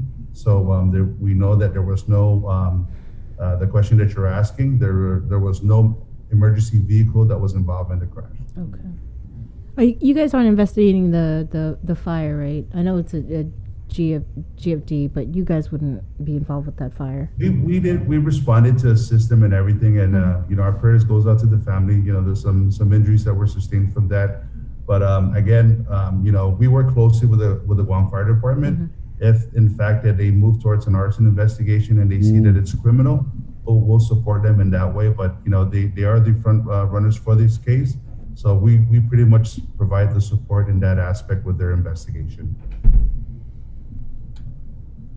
Sarge, I just wanted to ask how the police department's posturing will change when we get the new PCOR status announcement. Are you guys in the loop? Have you heard what it's going to be? And then, what are you guys, how are you guys going to respond and maybe retool what you're doing based on the status that we're in? So should the government move to either PCOR 1 or PCOR 2, we already have a standing operating procedure as drafted by the police commander and approved by the chief of police. So again, the PCOR 1 will call for whatever the demands or the needs of the community as the direction from the governor of Guam, whether it be, beefing up the QFAC, revisiting the sites in which we need to do. But rest assured, the Guam Police Department is prepared should we shift in either direction of PCOR 1 or PCOR 2. The early stage of COVID during March, again, was very new to the entire community. So understanding the dynamics on what needed to work and what worked is what we're adapting and what we're bringing forth should we move again into PCOR 1 or PCOR 2. We've had staff officers that are assigned to Guam Homeland Security at the ESF side. So, there's a constant communication and there's that communication thread that works closely with other first responding agencies and other critical agencies within the government of Guam. So the needs assessments will be addressed with the Guam Police Department. We've beefed up our PPE supplies with the COVID funds that were available to us. We want to thank Adelup again for making that happen. We have the supplies that will carry us forward in assuring that each officer, each line officer, each civilian employee is deemed essential that's going to be called out to work in a PCOR situation is properly equipped with the proper PPEs. So again, moving forward, the dynamics with PCOR 1 or PCOR 2, if we need to make changes with our services bureau that provides the services to the community, we may have to move forward towards that where some of the non-essential employees with the Guam Police Department may have to telework. So again, we'll see. We'll find out more by the end of the day and how we're going to move forward should the island shift towards PCOR 1 or PCOR 2. Sarge, real quick, and this is something we've asked you about a bunch on the show, but there was a Facebook post from Sonia Villagomez-Ugan, and I know this is relative to the murder of her son, Juan Ugan. I'm just going to read it off. Today marks 8 months since you passed, and we're going to pop it up on the feed. Right. You are greatly missed. No words could ever mend your family's hearts. The murder that has no answers for our family. The police department has not even contacted our family with any feedback or the status of your murder or the killer. He walks free today, free for so many months. December 11, 2019, and today is August 11, 2020. It's with heavy hearts and pain as we watch each day. We watch for answers. While the killer or killers think they're free, our family knows you think we will forget whoever you are, whoever you're connected to just let you walk free, and in this mother's eyes you will be revealed. I don't know what kind of conscious mind you have, but you will be found, and that pain I feel each day will bring the justice for my son, Juan Nathan Reginald Ugan. The killer is still at large, Guam, and they need to be found and bring justice for Juan Ugan. Governor Lou Leon Guerrero, we need your help and answers. Please help. Attorney General of Guam, we need help and answers too. So obviously, Sarge, the family just very frustrated and having to, I can't even imagine dealing with COVID and then having this, so tragic, and obviously very frustrated at the lack of action. So what is the update with the case, Sarge? So, first and foremost, we feel where the family's coming from and we understand. And, we wholeheartedly understand the situation and, of course, where they are, with the loss and dealing with the loss. And, rest assured, I want to assure the community that when we investigate serious crimes such as a homicide, right, there's a lot of mechanisms come into play. But rest assured that the community, I want to assure the community that this is not a cold case. We did not file this off as a cold case file. So that brings us a sense of dynamic that we are still working the case and understand that case is still is ongoing and it's still an open case for our CID. We've had briefs with our command regarding the status of the homicides. We just brought closure to the Tamika Nauta case. You know, we got the conviction. That was a case that, of course, you know, the community was all up in arms, and, you know, again, working closely with our detectives, we were able to get the conviction. So you see that the length and the dynamics when we were able to effectuate an arrest. We understand, and we, you know, again, our heart goes out to the family, the loss of a son, the loss of a spouse, the loss of a brother. But, you know, this is where we deploy into the community, and we ask the community, utilize all assets in which you can provide information. Somebody has information that the Guam Police Department may have missed or may have overlooked. Now that information may be the straw that breaks the camel's back in this case, or maybe that piece that binds everything together. And we ask the community, if you have that information and if you want to provide and that information that assists the Guam Police Department in bringing closure to this case, to please utilize the means. The Guam Crime Stoppers is a 24-hour safe network in which you can provide information and remain completely anonymous. You know, visit our website at guam.crimestoppersweb.com. Completely confidential. Or you can call the police directly and give that information. So we know that people may have information, again, that the police may overlook, but we want to assure the community and, of course, to the family, the Ugin family, that we are not closing this case. You know, we are not closing it and filing it as a cold case. This case remains open. This case continues to remain active. So, you know, we're going to ask the community, and we've been asking the community. We featured this in Crime Time. Right. If anyone has any information that can assist us and bring closure for the family, utilize the Guam Crime Stoppers, call our dispatchers, speak to our detectives, 472-8911. And we'll be, you know, we'll move forward with any information that we get.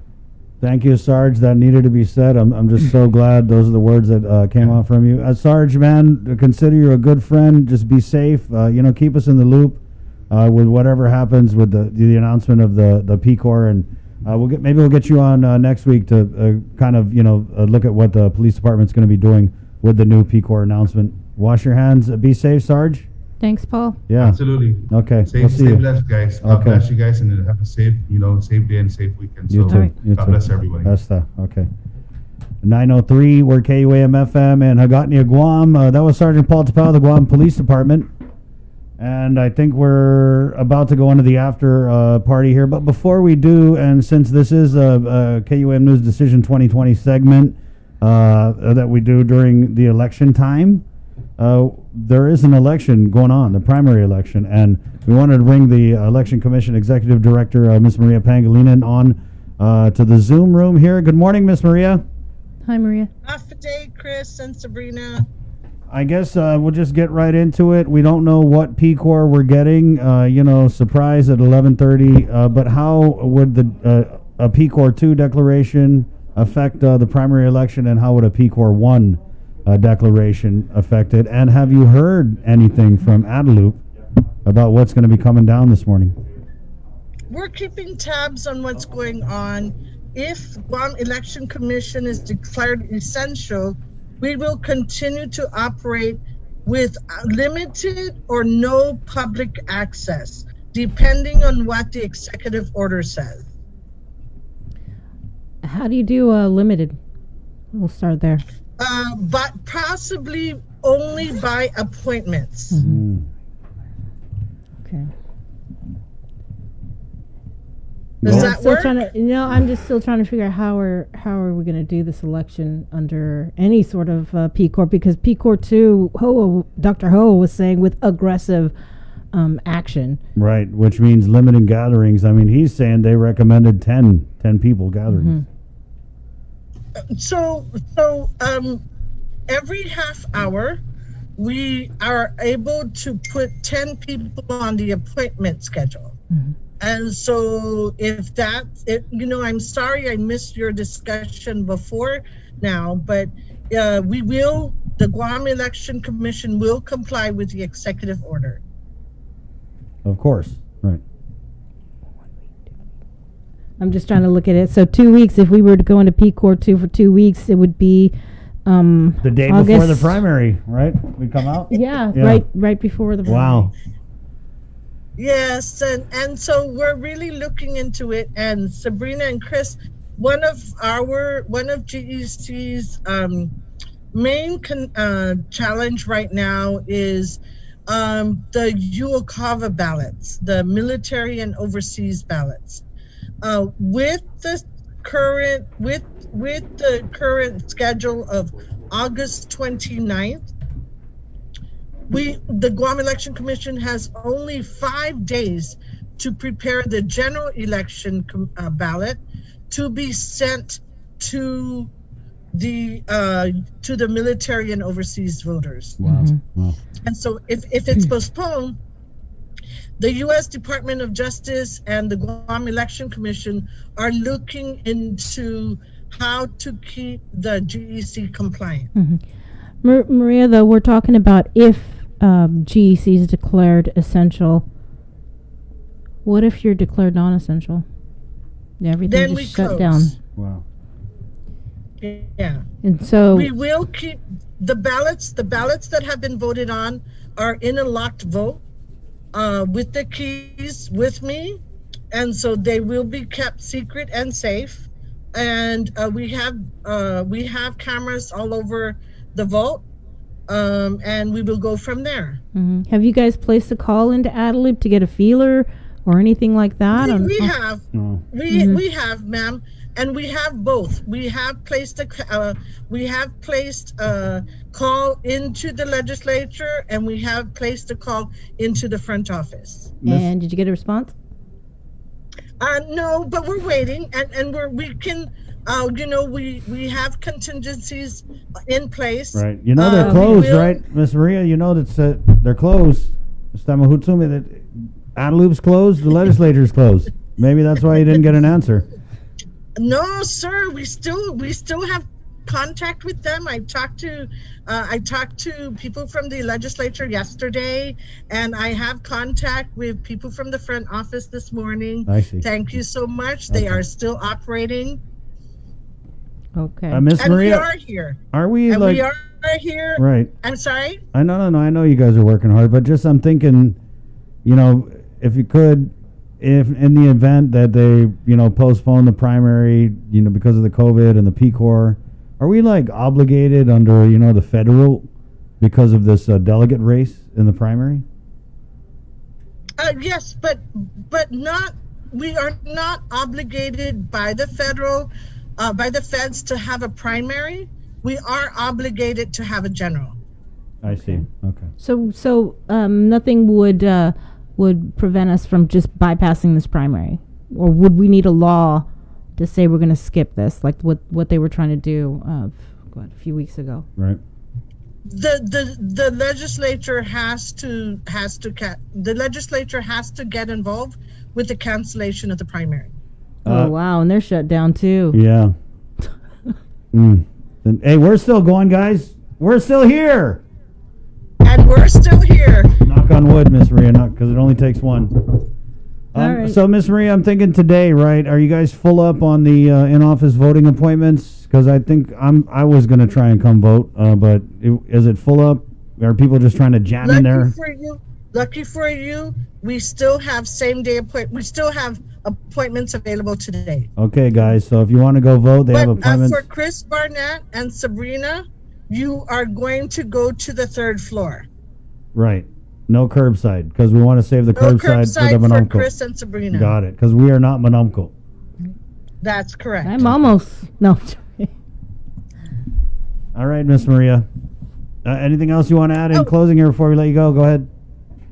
Yes, so far we've serviced 1,160 voters. Do you have any results? And yesterday, no. And yesterday, and yesterday was our peak. I think at 145. Wow. So who's winning? Only on the congressional. I just want to know on the congressional. Democrat. You're welcome, Chris Barnett. Thank you, Miss Maria. Thanks, Maria. Look out for that COVID. You remember what the governor said about the COVID? It knocks you. Thank you, Mr. Barnett. Thank you, Miss Maria. Wash your hands. All right, be safe, guys. It's 9:10. Good morning. Let's go ahead and fire up the Zoom room. You guys ready in the Zoom room? Fix yourself. Okay, good. We're gonna go on. And everybody's not there, but It's all right. we're gonna do the after party. I have a hard time explaining what this segment is to people, especially when I call them to join it. I'm like, it's like we just talk. Just talk. That's it. Talk politics. Yeah, news and current events and everything that's transpired over the week. And what a crazy week it's been. Let's go ahead and introduce our panel. Pretty diverse and interesting panel this morning. This is a guy who I grew up reading the hiking book. I think we all did. And I just really love, I don't know if I want to call it an evolution, Dave, but I just love how you're very vocal and, you're critical, and I like how you put your perspective out there. Dave Lotz is on our panel this morning. Good morning, Dave. Well, thank you. Thank you for the great endorsement. Right. Now, the thing behind Dave, kids, those are called books, all right, in case you don't know. Yeah, and then over... I feel like we're watching Brady Bunch. On the upper right-hand corner, we have this guy has been very critical of the governor's COVID-19 response. Dr. Tom Shea. Good morning, Doc. Morning. How are you? We're doing very good. Thanks for joining us. And then we'll go to the bottom corner from the Cannabis Control Board, Will Sparkinson. Good morning, Will. Morning, everyone. How is it? We're doing pretty good. And Wake and bake? Is it a wake and bake kind of day? Of course it is. Every day, right, Will? Friday. It's Friday. Like the way you ain't got stuff to do. And then we're bringing back Bonieka de Oro, who, of course, is with Micronesian Climate Change and just a whole bunch of cool groups. Good morning, Bonieka. Viva Betness. There you go, Betness. We're just gonna go that every Friday. We're just gonna go round robin, and we'll go ahead and start with you, Bonieka. Ladies first. Hope you don't have a problem with that.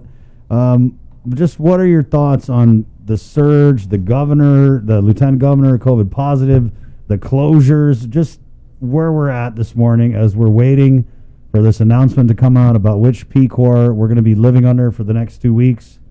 What is Bonieka de Oro thinking about all of this morning?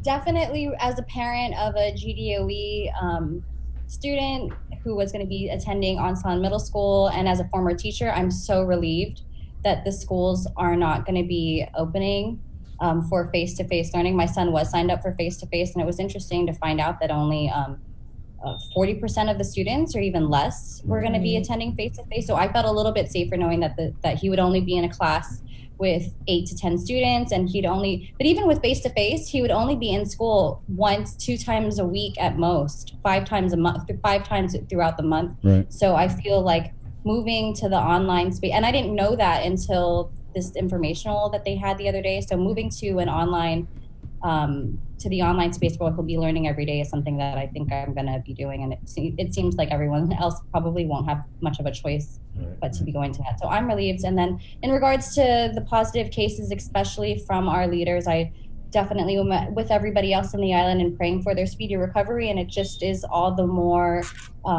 real. It just becomes all the more real because I didn't know anyone personally for the longest time who was a positive case. So now that there's all these people who I do know, it's so much more real to me, this whole pandemic. Mm-hmm. Will? Yeah, the first thing that I thought about when we're talking about going back into shutdown is, I mean, it's kind of tragic because I'm not surprised. We all knew a second wave was going to come, especially with the opening of the schools. And really, like, I hope we decide to close the schools for longer rather than for shorter, because we could either do this now or we could do this longer. And I prefer to do it now and not do this longer. Dr. Shea, this could take a while. Do you really want my opinion? Oh, yes, we do. No, we brought you on here to talk about puppies and rainbows. Tell us how you really feel. This show is called The After Party? Yeah. I guess I missed the party. Yeah. Anyway, I think I've been very vocal, not just in the media, but, outside of our comfort zone for a lot of people. But I think from the very start, I said wear a mask, and that was way back in February when people were saying that You don't need to wear a mask. Even the CDC was sort of against wearing a mask at that time. And, I don't know, I have nothing else to do when you're at home by yourself and drawing cartoons. So I'm sure you saw some of my cartoons. And the latest one that I pushed up again was that a dog chasing his tail, right? So we are going round and round, a dog is chasing his tail. And the reason I put that up is because we keep testing, but what are we doing with the positives? Certainly you're going to have people who is symptomatic, and majority of the people is asymptomatic, which means they don't show any symptoms. So we're testing them.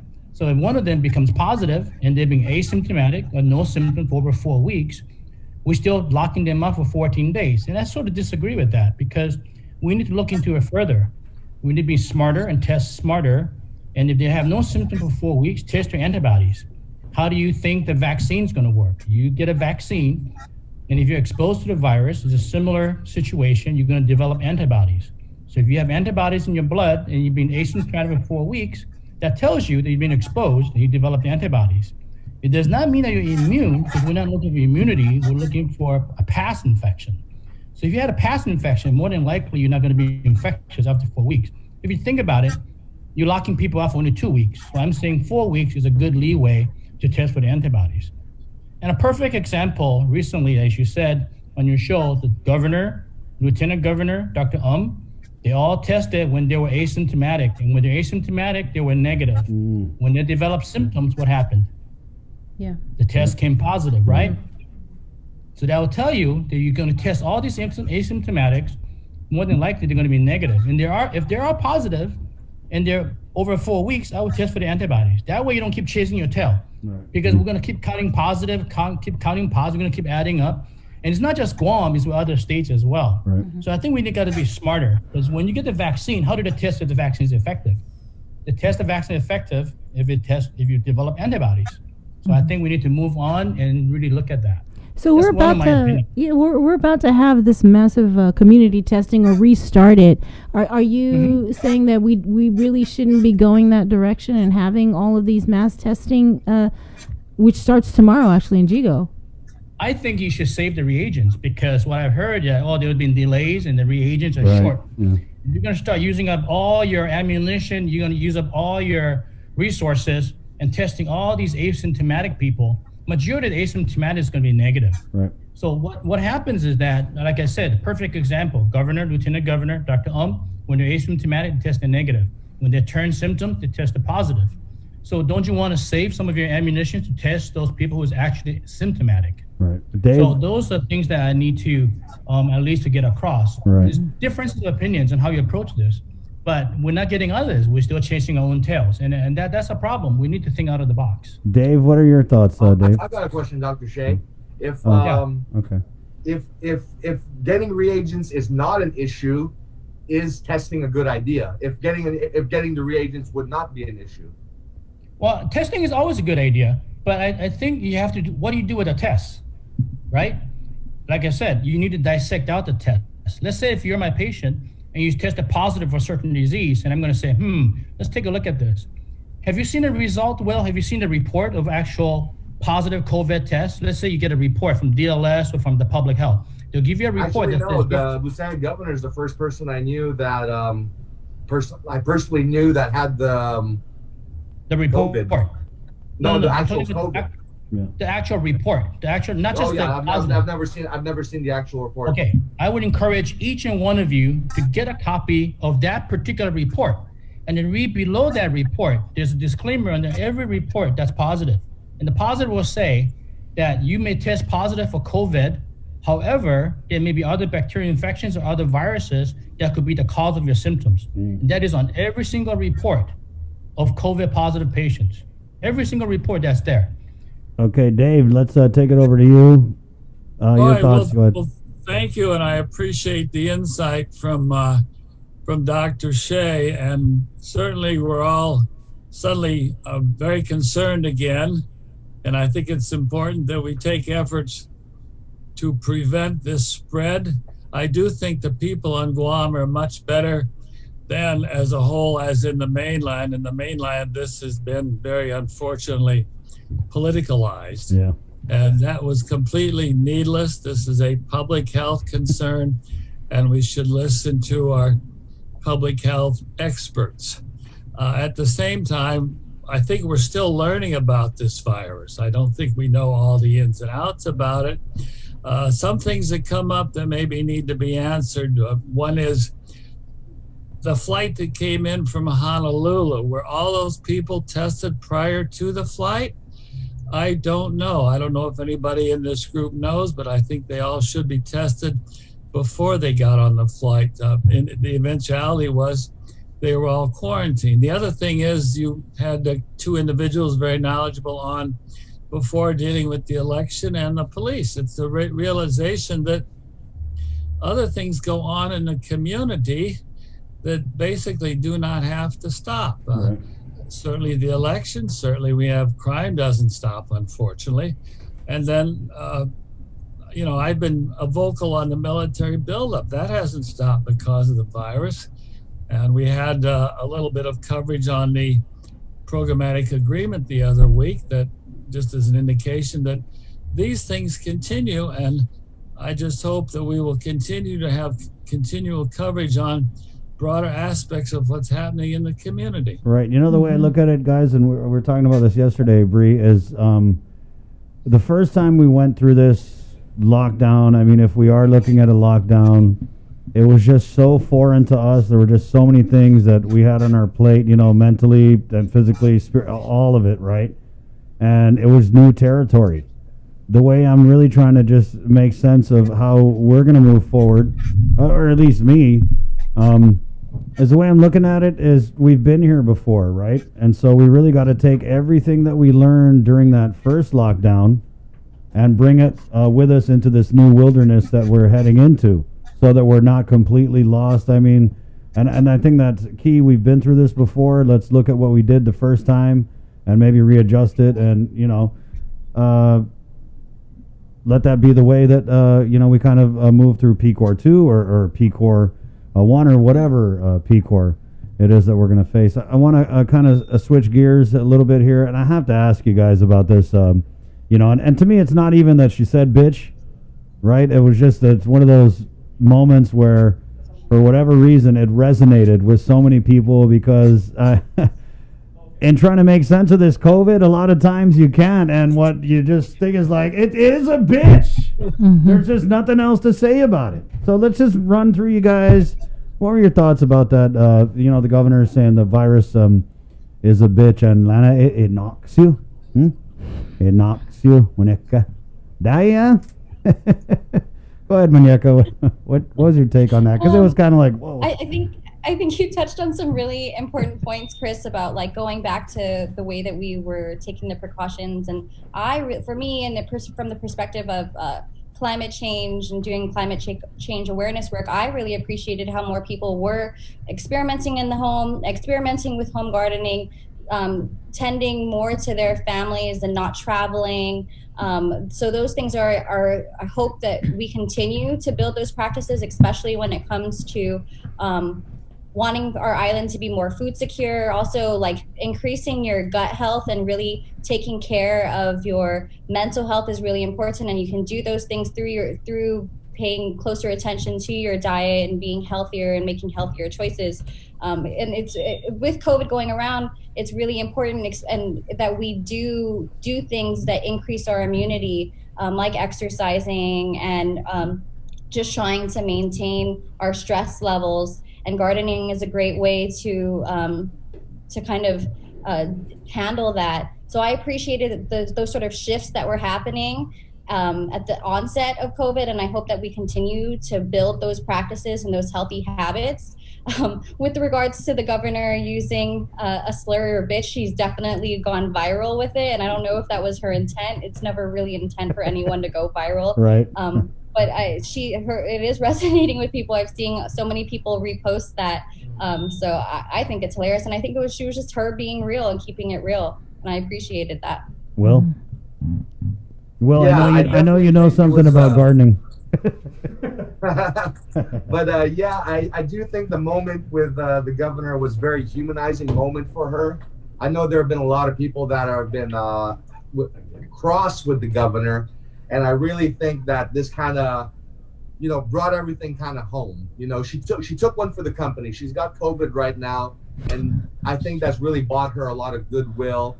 And hopefully we can go into this next round of lockdowns, if that's what we're going to, with that goodwill to maintain the discipline that we have as a collective island.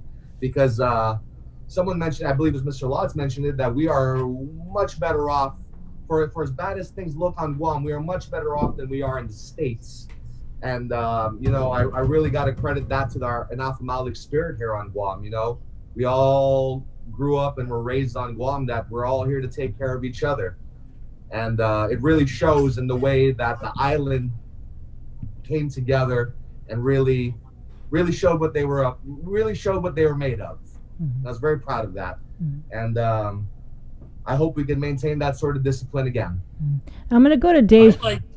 Dave I first. like that little bit of what Monica was saying, because what she's saying resonates, that we need to come out of this and look a bit more at how we can be more self-sufficient. And when they talk about getting back to what is called normal, do we really want to go back to what we thought was normal? And can we take some lessons out of this and move forward? And to me, Guam can't be truly self-sufficient, but I think we can do more to raise our own food, and our food should be healthier than all the stuff we bring in. And that translates into other aspects, like how we look at future land use. But I think there are a lot of lessons to be learned that we need to apply, and perhaps have some sort of forum to looking to the future instead of looking to the past. Do you guys think that this is a temporary change? Because right now our economy is 60%, 70% consumer spending. So do you think COVID is going to encourage structural changes where we have new industries and maybe less of our GDP becomes consumer spending? Or is this the sort of thing that as soon as COVID gets handled, whether it be in 6 months or in 3 years, do we go right back to our consumer culture, where most of our spending is on things we do not need? Dr. Shea, would you like to chime in? Well, let me, I've been waiting to address Dave's question regarding the flight. I do know that not everybody on the flight was tested before they arrived in Guam. But I do know that the military person did test prior to arrival, but prior to arrival, he did not wait for his test results. And, that's a mistake. And that's a discipline of the military. And as a former naval officer myself, I would discipline the person who did that. And that's uncalled for. And that placed the entire flight at risk. Now, going back to Dave's question regarding the flight, that leads to my other comments that I've said before, that we need to stop playing with formulas regarding high risk, low risk territories or areas flying in. Every passenger that get on the same airplanes, we know as soon as somebody from New York gets in, or California, Florida, sits in the same cabin that flies for 7 hours or 10 hours or 12 hours, everybody in the airplane is going to be at the same risk level no matter what you do. Perfect example, they quarantine the entire plane. We don't know the whole plane, but if one positive, the entire plane's quarantined. Why do that if somebody came from a low risk area? So, that said in itself, that I think we need to stop saying low risk, high risk, and base everybody who's arriving passenger, no matter where they come from, treat them the same way.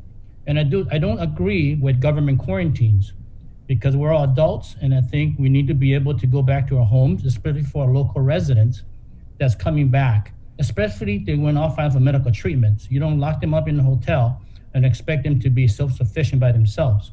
I think when they come back, and have patients who went to Hawaii or Los Angeles that came back for medical care, when they come back, they're in the hotel and they're locked up there, and we need to try to get our residents back home so they can be with families. And if we're worried about them roaming around, then we need to come up with a better way of monitoring them. Contact tracing is good, but I think that they're adults and they're coming home. I think they should be able to go back to their own homes.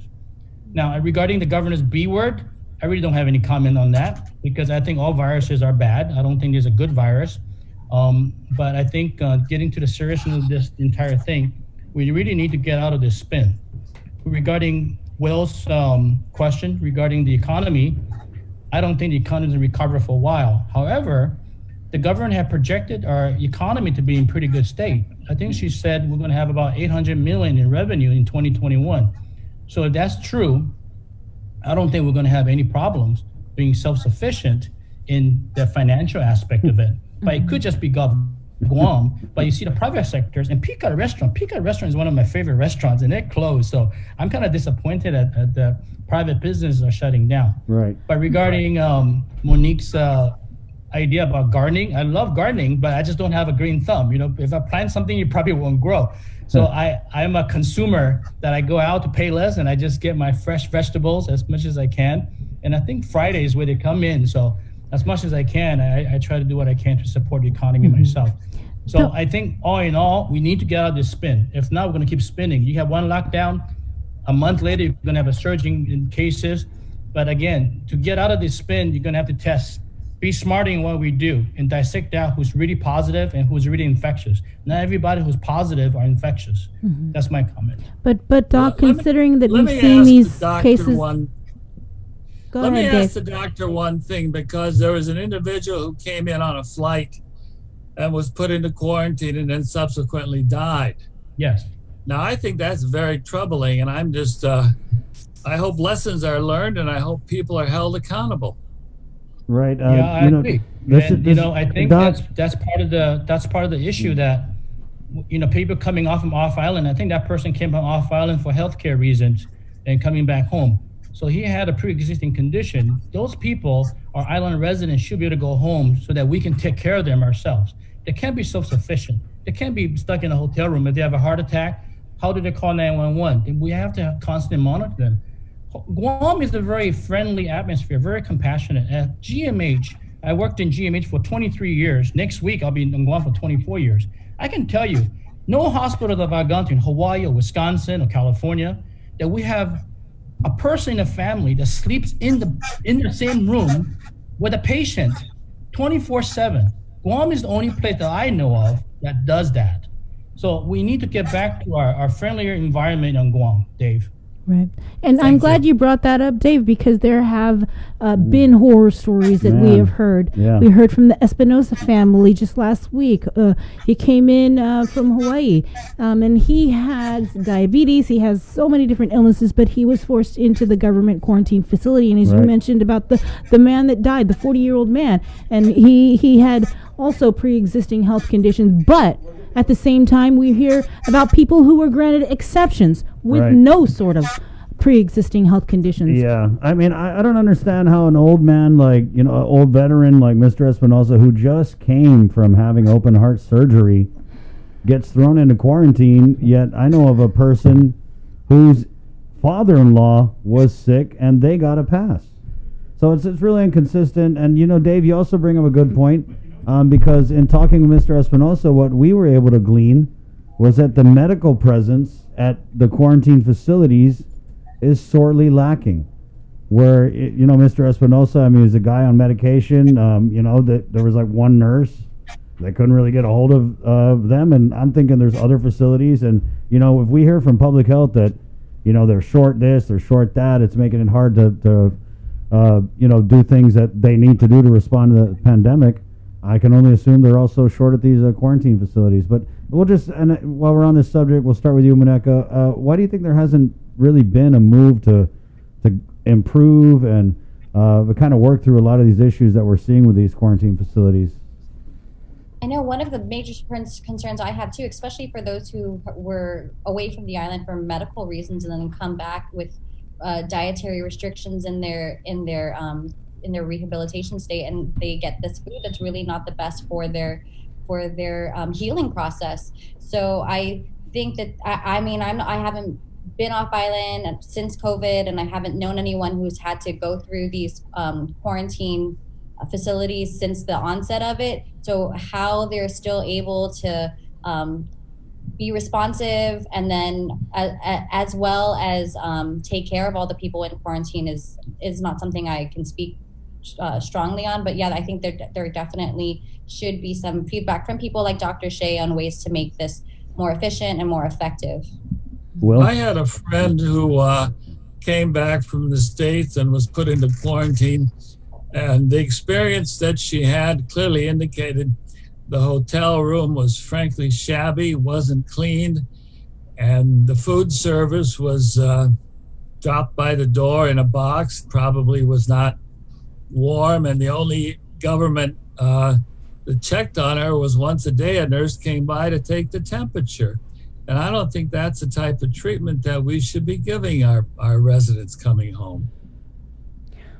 Will? Well, then again, you have, they said tourists can come in for 5 days without quarantine and no testing, right? So maybe you come back and declare yourself a tourist. I don't know, but or maybe you and just then fly back out again 5 days and come back again in 5 days. Who knows? But the message is inconsistent, Dave. And I think that's what I'm trying to stress to the government is that we got to be consistent. Consistent meaning that is COVID serious? Okay, if COVID is serious, then let's take this seriously. But don't tell people, the tourists, to come on in, you can visit, it's okay. We have a public health declaration emergency. When we have that declaration emergency, let's take it seriously. Let's not say, let's open up tourism for one thing or make exceptions. And then we shouldn't say, the Center for Disease Control, you're wrong. You're putting us at a high risk level at level 3. Well, we should be low risk. But then here we are, we're trying to lock down, we're trying to mitigate all these positives, etc. So we're not out of the woods per the government. So we got to have that consistent message. Are we out of the woods per tourism? Are we out of the woods for public health emergency? If we're not, then let's take it seriously and let's not criticize CDC for putting us on level 3. Okay, Will? Yesterday we had the highest number of reported cases on the island. I think that's clearly a red flag.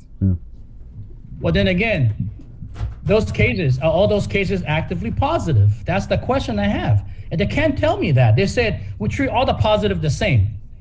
Well, if you treat all the positive the same, then of course you're going to count all these positives, even if you don't have any symptoms, right? Majority of the people who's positive have no symptoms. And like, again, the very governor, lieutenant governor, Dr. When they were asymptomatic, they tested negative. Only when they had symptoms, they tested positive. Well, so we gotta ask ourselves that question. I want to, Dr. Shea, do you think that we should be going back into PCOR 1 or PCOR 2 or just status quo of PCOR 3? Right. Despite the fact that we've seen these. Is there a PCOR 0 as an option? How about PCOR negative 12? That's what I'm thinking.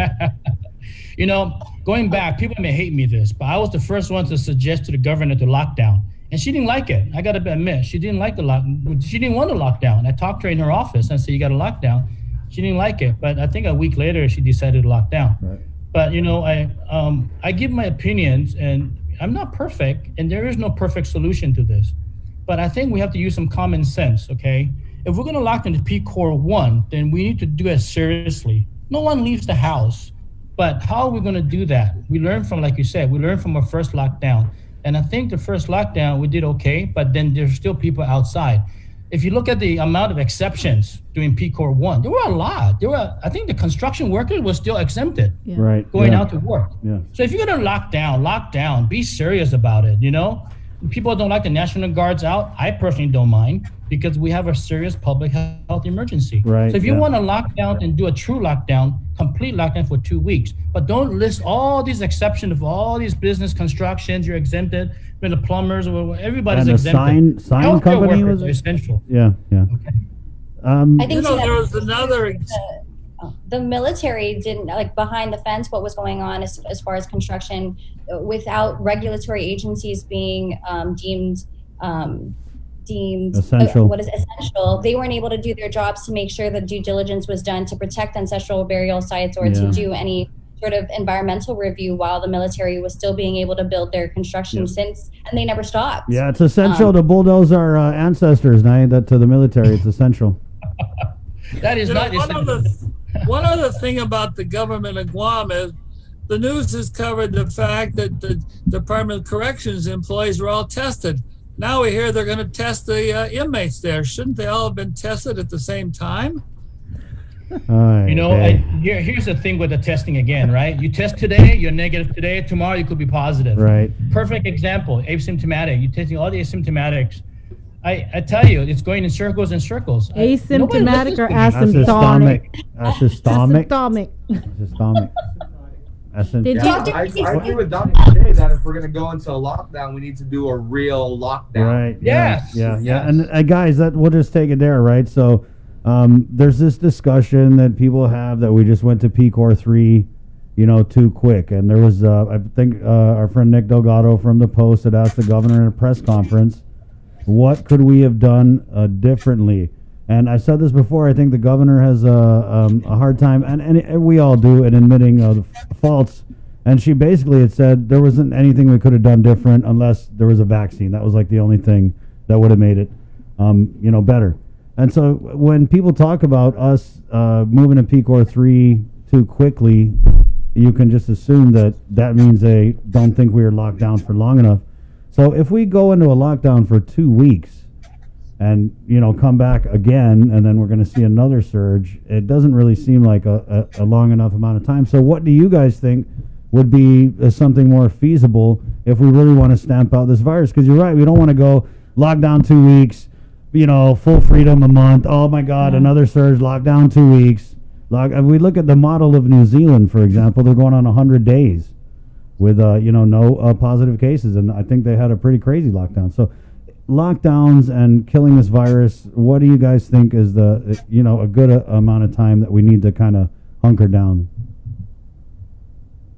Well, in terms of how long we got to be hunkered down, even for this preliminary lockdown we're going into, I think 2 weeks is too short. I think at minimum we should be looking at 8 weeks, and assess from there. But 2 weeks. The problem with the approach they did last time is they said 2 weeks, 2 weeks, 2 weeks. Every week it was 2 weeks. And this made people antsy. We need to start preparing people in the beginning that they need to have this mentality that we are digging in for the long term. This is not going to be a short-term lockdown. So we need to prepare for that mentally.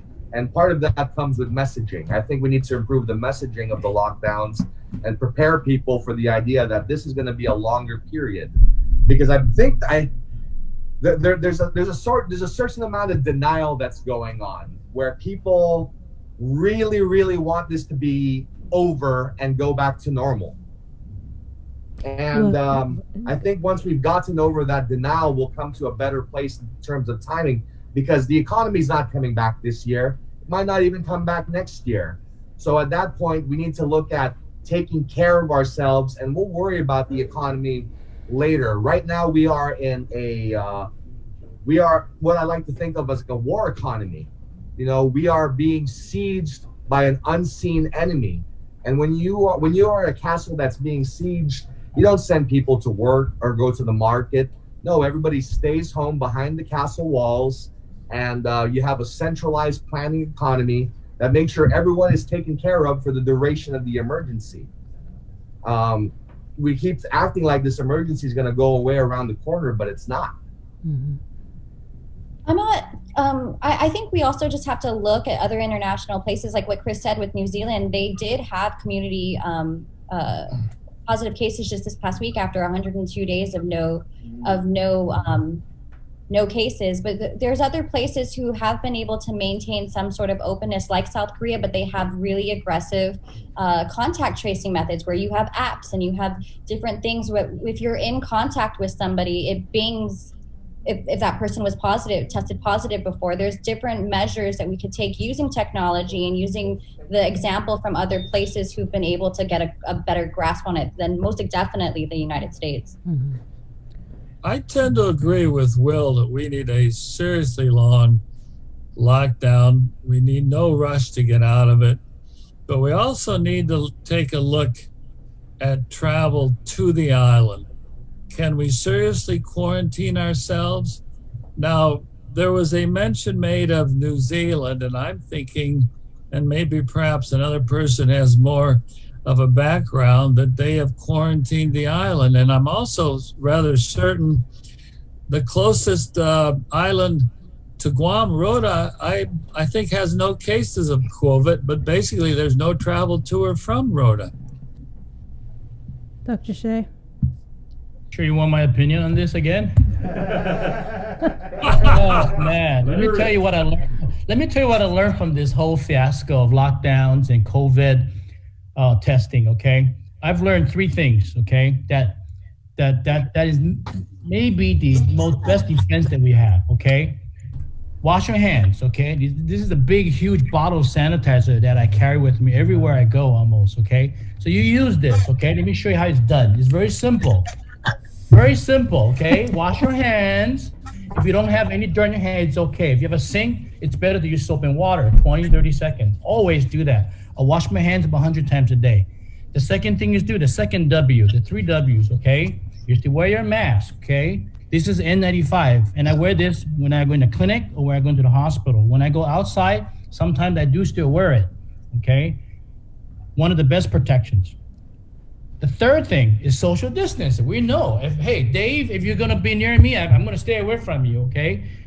You're not gonna infect me if I have all these 3 things, okay? I can tell you, you're not gonna infect me unless you cough in my face or you come and rub me or you kiss me or something like that. You don't do that. I think we've learned. I think the community have learned. So I don't know if a full lockdown is gonna work, okay? You may work for a month, 2 months, but then you get back to the community again. If we're gonna live with the virus, let's learn from Taiwan, for example. I speak Taiwanese. I was born in Taiwan, okay? They never really had a lockdown, but look at Taiwan. They did doing a very good job. And but then again, the people in Taiwan wearing masks, wash their hands, and the distance, okay? They're very good with that.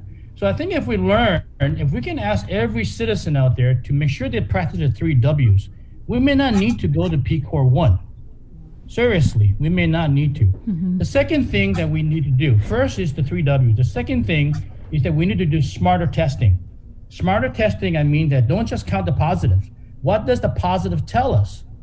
Okay, if you test positive, Dave, for example, Dave, when was the last time you had a cold or a cough? And you say, well, back in January. Okay, since January to August, have you had any symptoms? Okay, Dave, well, okay, maybe back in June I did have a little cough. Okay, so 60 days ago you had a cough. You went and tested today, you was positive. So I said, oh, okay, but you had no symptoms for over 60 days. Then Dave, I think you probably had a past infection and you're still testing positive. And we know that from PCR testing, you can still test for viral particles. So I will test you, Dave, for antibodies. And I've done that for several of my patients. The patient was locked up. I sent them out to the lab. The antibodies came back positive and no symptoms. They're not infectious. So we need to be smarter with our testing. We can't just say positive is positive, positive. We can't. And like I said, I told Will before, Will, get a copy of the actual lab report, not just the result positive. Read the entire paragraph and what it says below the positive. It'll tell you what that positive means or it couldn't mean. So we got to be smarter in testing. So those are the 2 things that we should do. The third thing, as far as travel goes, Dave, is that I don't think we can prevent flights from coming in because Guam is an island. We can't survive by ourselves. We need medical equipment. We need people coming in. We need essential workers. We need healthcare workers coming into the hospital, into the clinics. So I think we need to think about this. Treat all passengers coming in the same, not risk, high risk, low risk. Quarantine them at their own home, if their own residence here. I think that's better for them health-wise. And not just physical health, but mental health. I think that's very important. So those 3 things that I would recommend.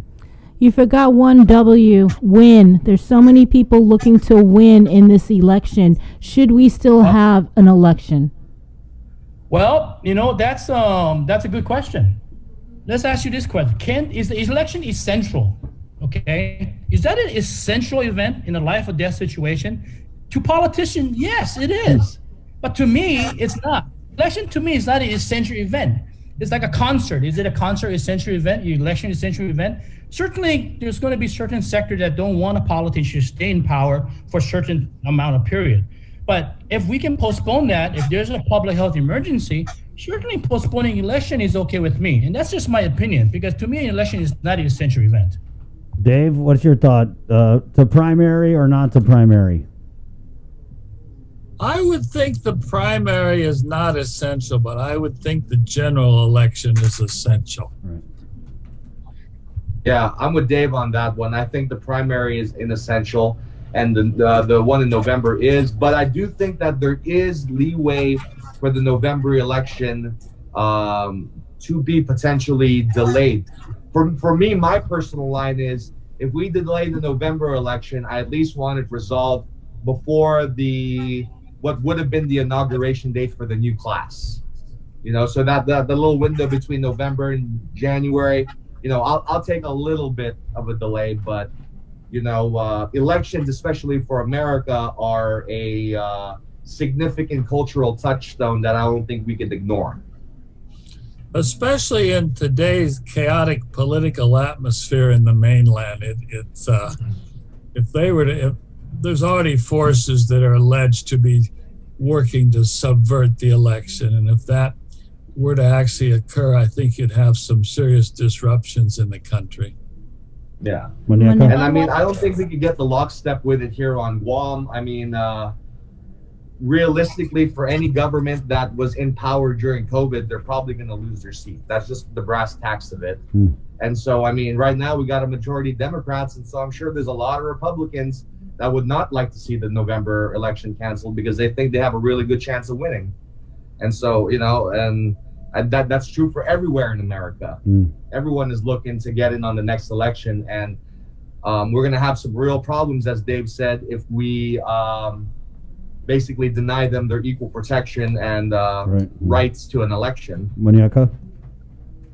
In regards to the election, I think maybe in some village cases where there are a contentious mayoral race, then maybe in those specific instances to ward off the event of a runoff, even with the congressional election, which is really the only reason why we're having a primary election right now, is for the for that specific race. It might be an option to look into of just doing the primary in places like Jigo, or what is it?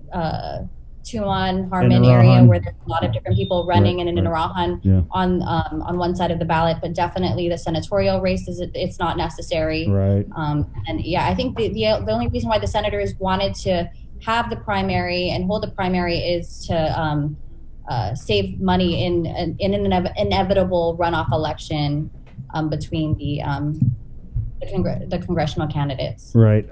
Guys, a little something different here. I think I want to ask nationally, right? So we had, former Vice President Biden announce his running mate, and so the stage is set for the national election. I'm curious to get you guys' thoughts on that, because we don't always talk national politics, but you're starting to see it really bleed over locally, right? So when I look at my Facebook friends, I got a lot of friends locally who are chiming in on, not just the selection of Kamala Harris, but also the election in general, because this is, I mean, you think our politics is divisive. This is as divisive as it gets in the continental United States. So we'll just throw it to whoever wants to talk first. Your thoughts, the national presidential election. Well,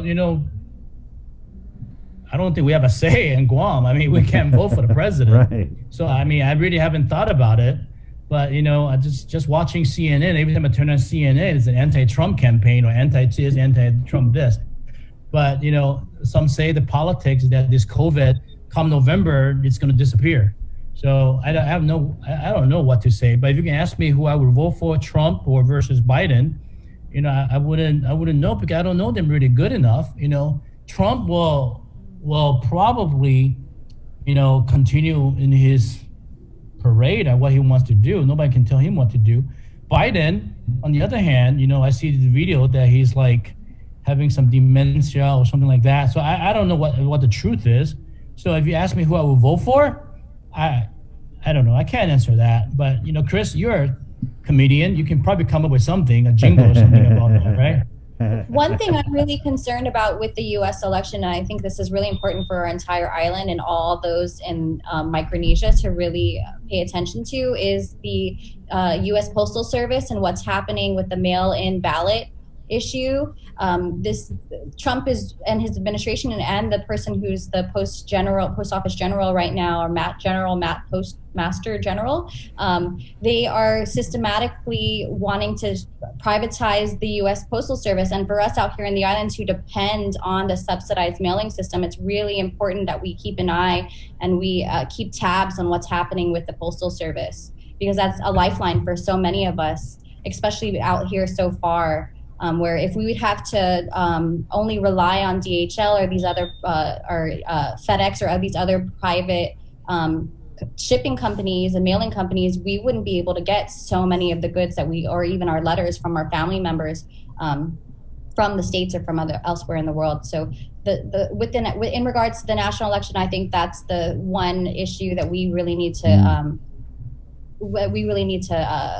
keep our eyes on. Right. Dave? Trump has put a postmaster general in charge who has financial interests in private delivery services and has taken steps to hinder the mail service. I know I have several things I'm expecting in the mail that have been significantly delayed. I'm just wondering if the other members of this panel have been experiencing the same thing.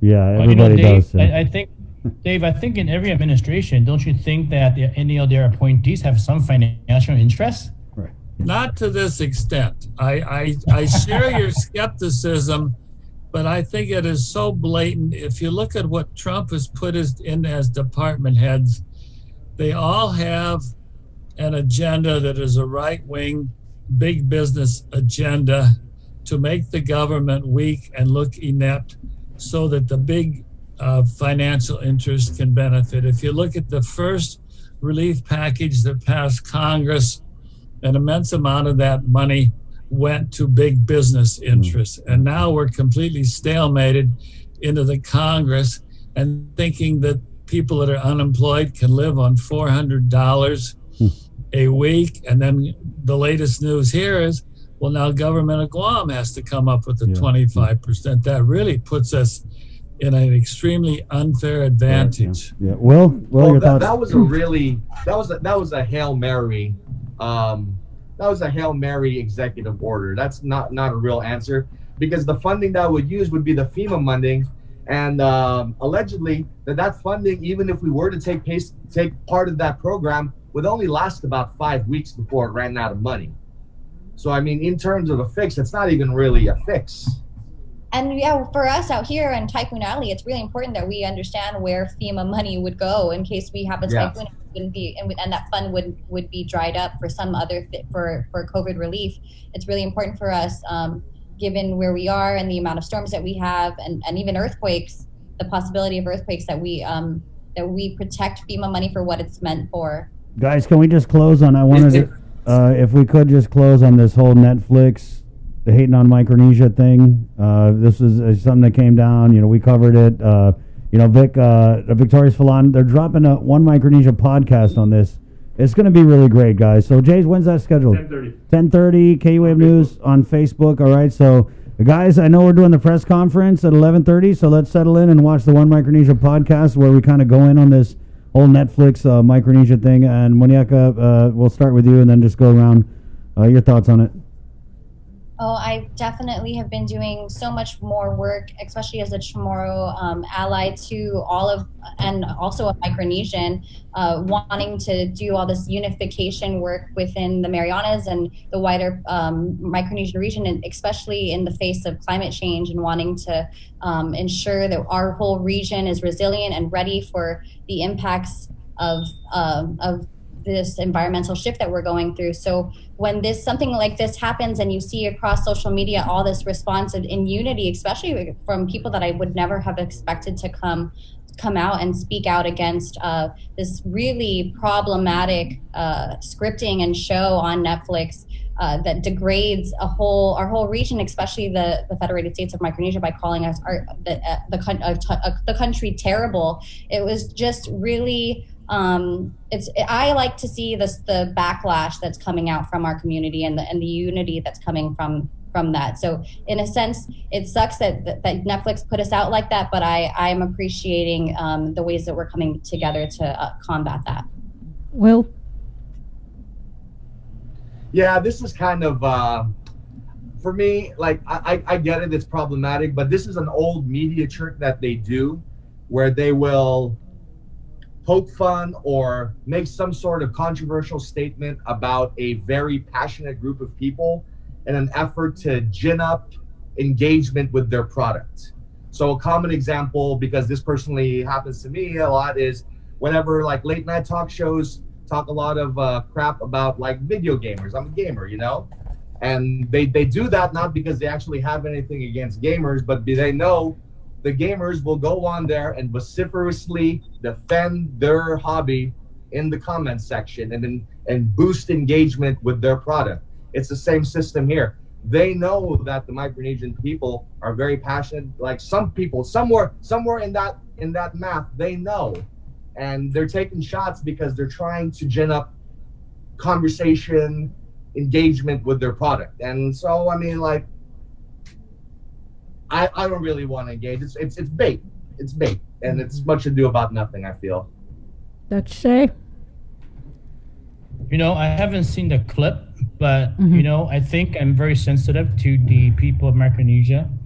I think if the segment was badly put in place, I think perhaps the producer or the director can perhaps reach out to the people of Micronesia and just say, hey, you know, like what Will say, hey, you know, this is just a show, it's entertainment, and maybe we did it in a bad taste, we apologize, but we did not mean to be that way. I think if they issue something like that, I think the people of Micronesia may understand that this is entertainment. Dave? I tend to think it's just frankly wrong to talk in negative terms about any ethnic group, and this should not be allowed. And unfortunately, we see too much in this country. Well, you know, Dave, this is the United States of America. We fought. Were you in the military? I was in the United States Navy. And so was I, right?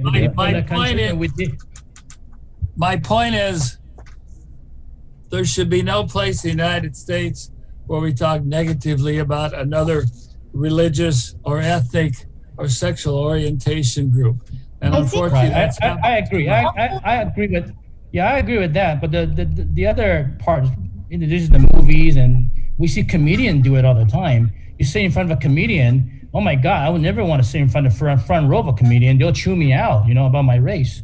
So we have to take it with a grain of salt, like what Will had mentioned. But I think Monique is more sensitive to the Micronesian culture, so I think we need to be sensitive to that as well. Right, guys? Yeah, I think also just given that like in the clip, it was the U.S. against Micronesia, and just given the egregious crimes against humanity that the United States of America has against has and continuously does put upon our people in Micronesia, such as the nuclear testing and such as more land grabs for the military here on our islands and in the islands in the Northern Marianas. It's really it was in poor taste.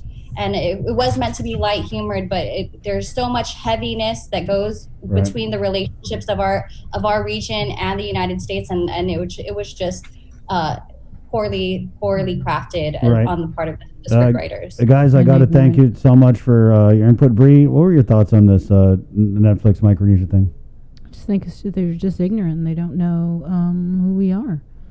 Right. But I agree with Moneka. Like, we can turn this into a positive and spread more awareness, and it's brought everyone together. So. Right on. Well, as a comedian who's made fun of every ethnic group on this island, and you know, 1,000% of the time, I was encouraged by people in those very ethnic groups to keep on going. Let me tell you a funny story, because when I went to Saipan a couple years ago, there was a senator there who really tried to call me out about some jokes I had made about.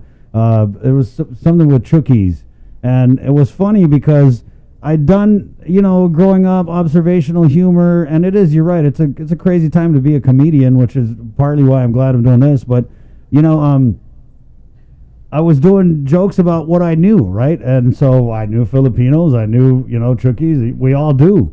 But what I thought was cool was I really tried to just keep it, you know, on the Chamorro side because that was my upbringing, but I would run into my friends who were Chookies, and they would be like, Chris, man, can you do more of the Chookies joke? And I was like, are you kidding? Everyone's going to get mad at me. They're like, no, do it. And I did them.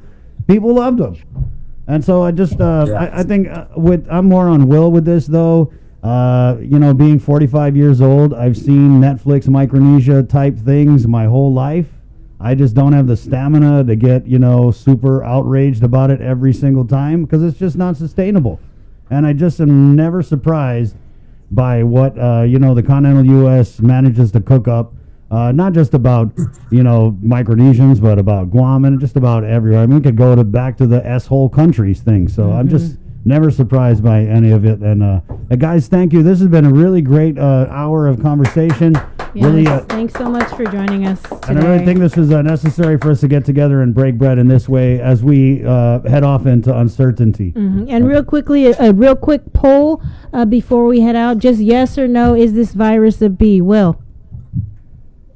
Is this virus what? A bee. Is this virus a bitch?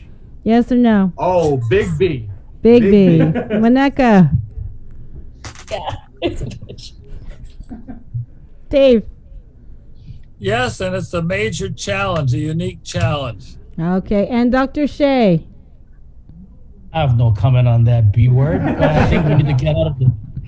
We need to get out of this spin, okay? We got to get out of the spin. We can't just keep testing and testing. You know, if you're gonna keep testing, my card on my Facebook and it's popping up. And we get the $2,000 a month. Right, okay, guys. We could do a good lockdown. Hey, we don't have time for an after But party. Thanks a lot. I tell you what, though, you got me interested in Netflix. I'm gonna go and look it up now. Right, Hey, Will, yeah. see what you did. There you go. I You're also promoting it. recommend The Naked Director. Great show. Okay, guys. All right. Thanks. Thank you. Be safe. Wash your hands. All right. Okay. Do the M's, the W's actually. Yeah. So 11:30, the press conference is going to be streaming live on our Facebook page. We're also going to be carrying it live on KUAM TV 8 and right here on The Breeze. Right, guys. So of course we're anticipating these huge announcements to come down today. We just ask that you join us on Monday because you're going to get so much information. We got your 6 with our primetime newscast and KUAM News, of course. But, come Monday, there's just going to be a lot of things that, we're going to want to clue you guys in on, a lot of questions, a lot of concerns. So we're going to go rest up for this weekend and come back and be here for you guys on Monday morning with the link, The Breeze 93.9. Thank you to our sponsors, Polka, ITD, and Calvo Enterprises. Sabrina, good job. Good job, Chris. And, hey, this was a great last show under PCOR 3. Like I said, guys, we're moving into uncertain territory, but you know what? We've been there before, all right? So let's take everything that we learned in the first lockdown. We got the power. We got the strength to do this. We're going to be here for you guys. It's a one Guam, man, and one Micronesia. Right. How about that, okay? Right. And no matter what PCOR status we head into, please wear your mask, wash your hands, practice good hygiene. Stay home! And then practice social distancing. All right. It's 10:08. Sabrina, good job. Good job. My name's Chris. Esta, adios! NBC Primetime tonight.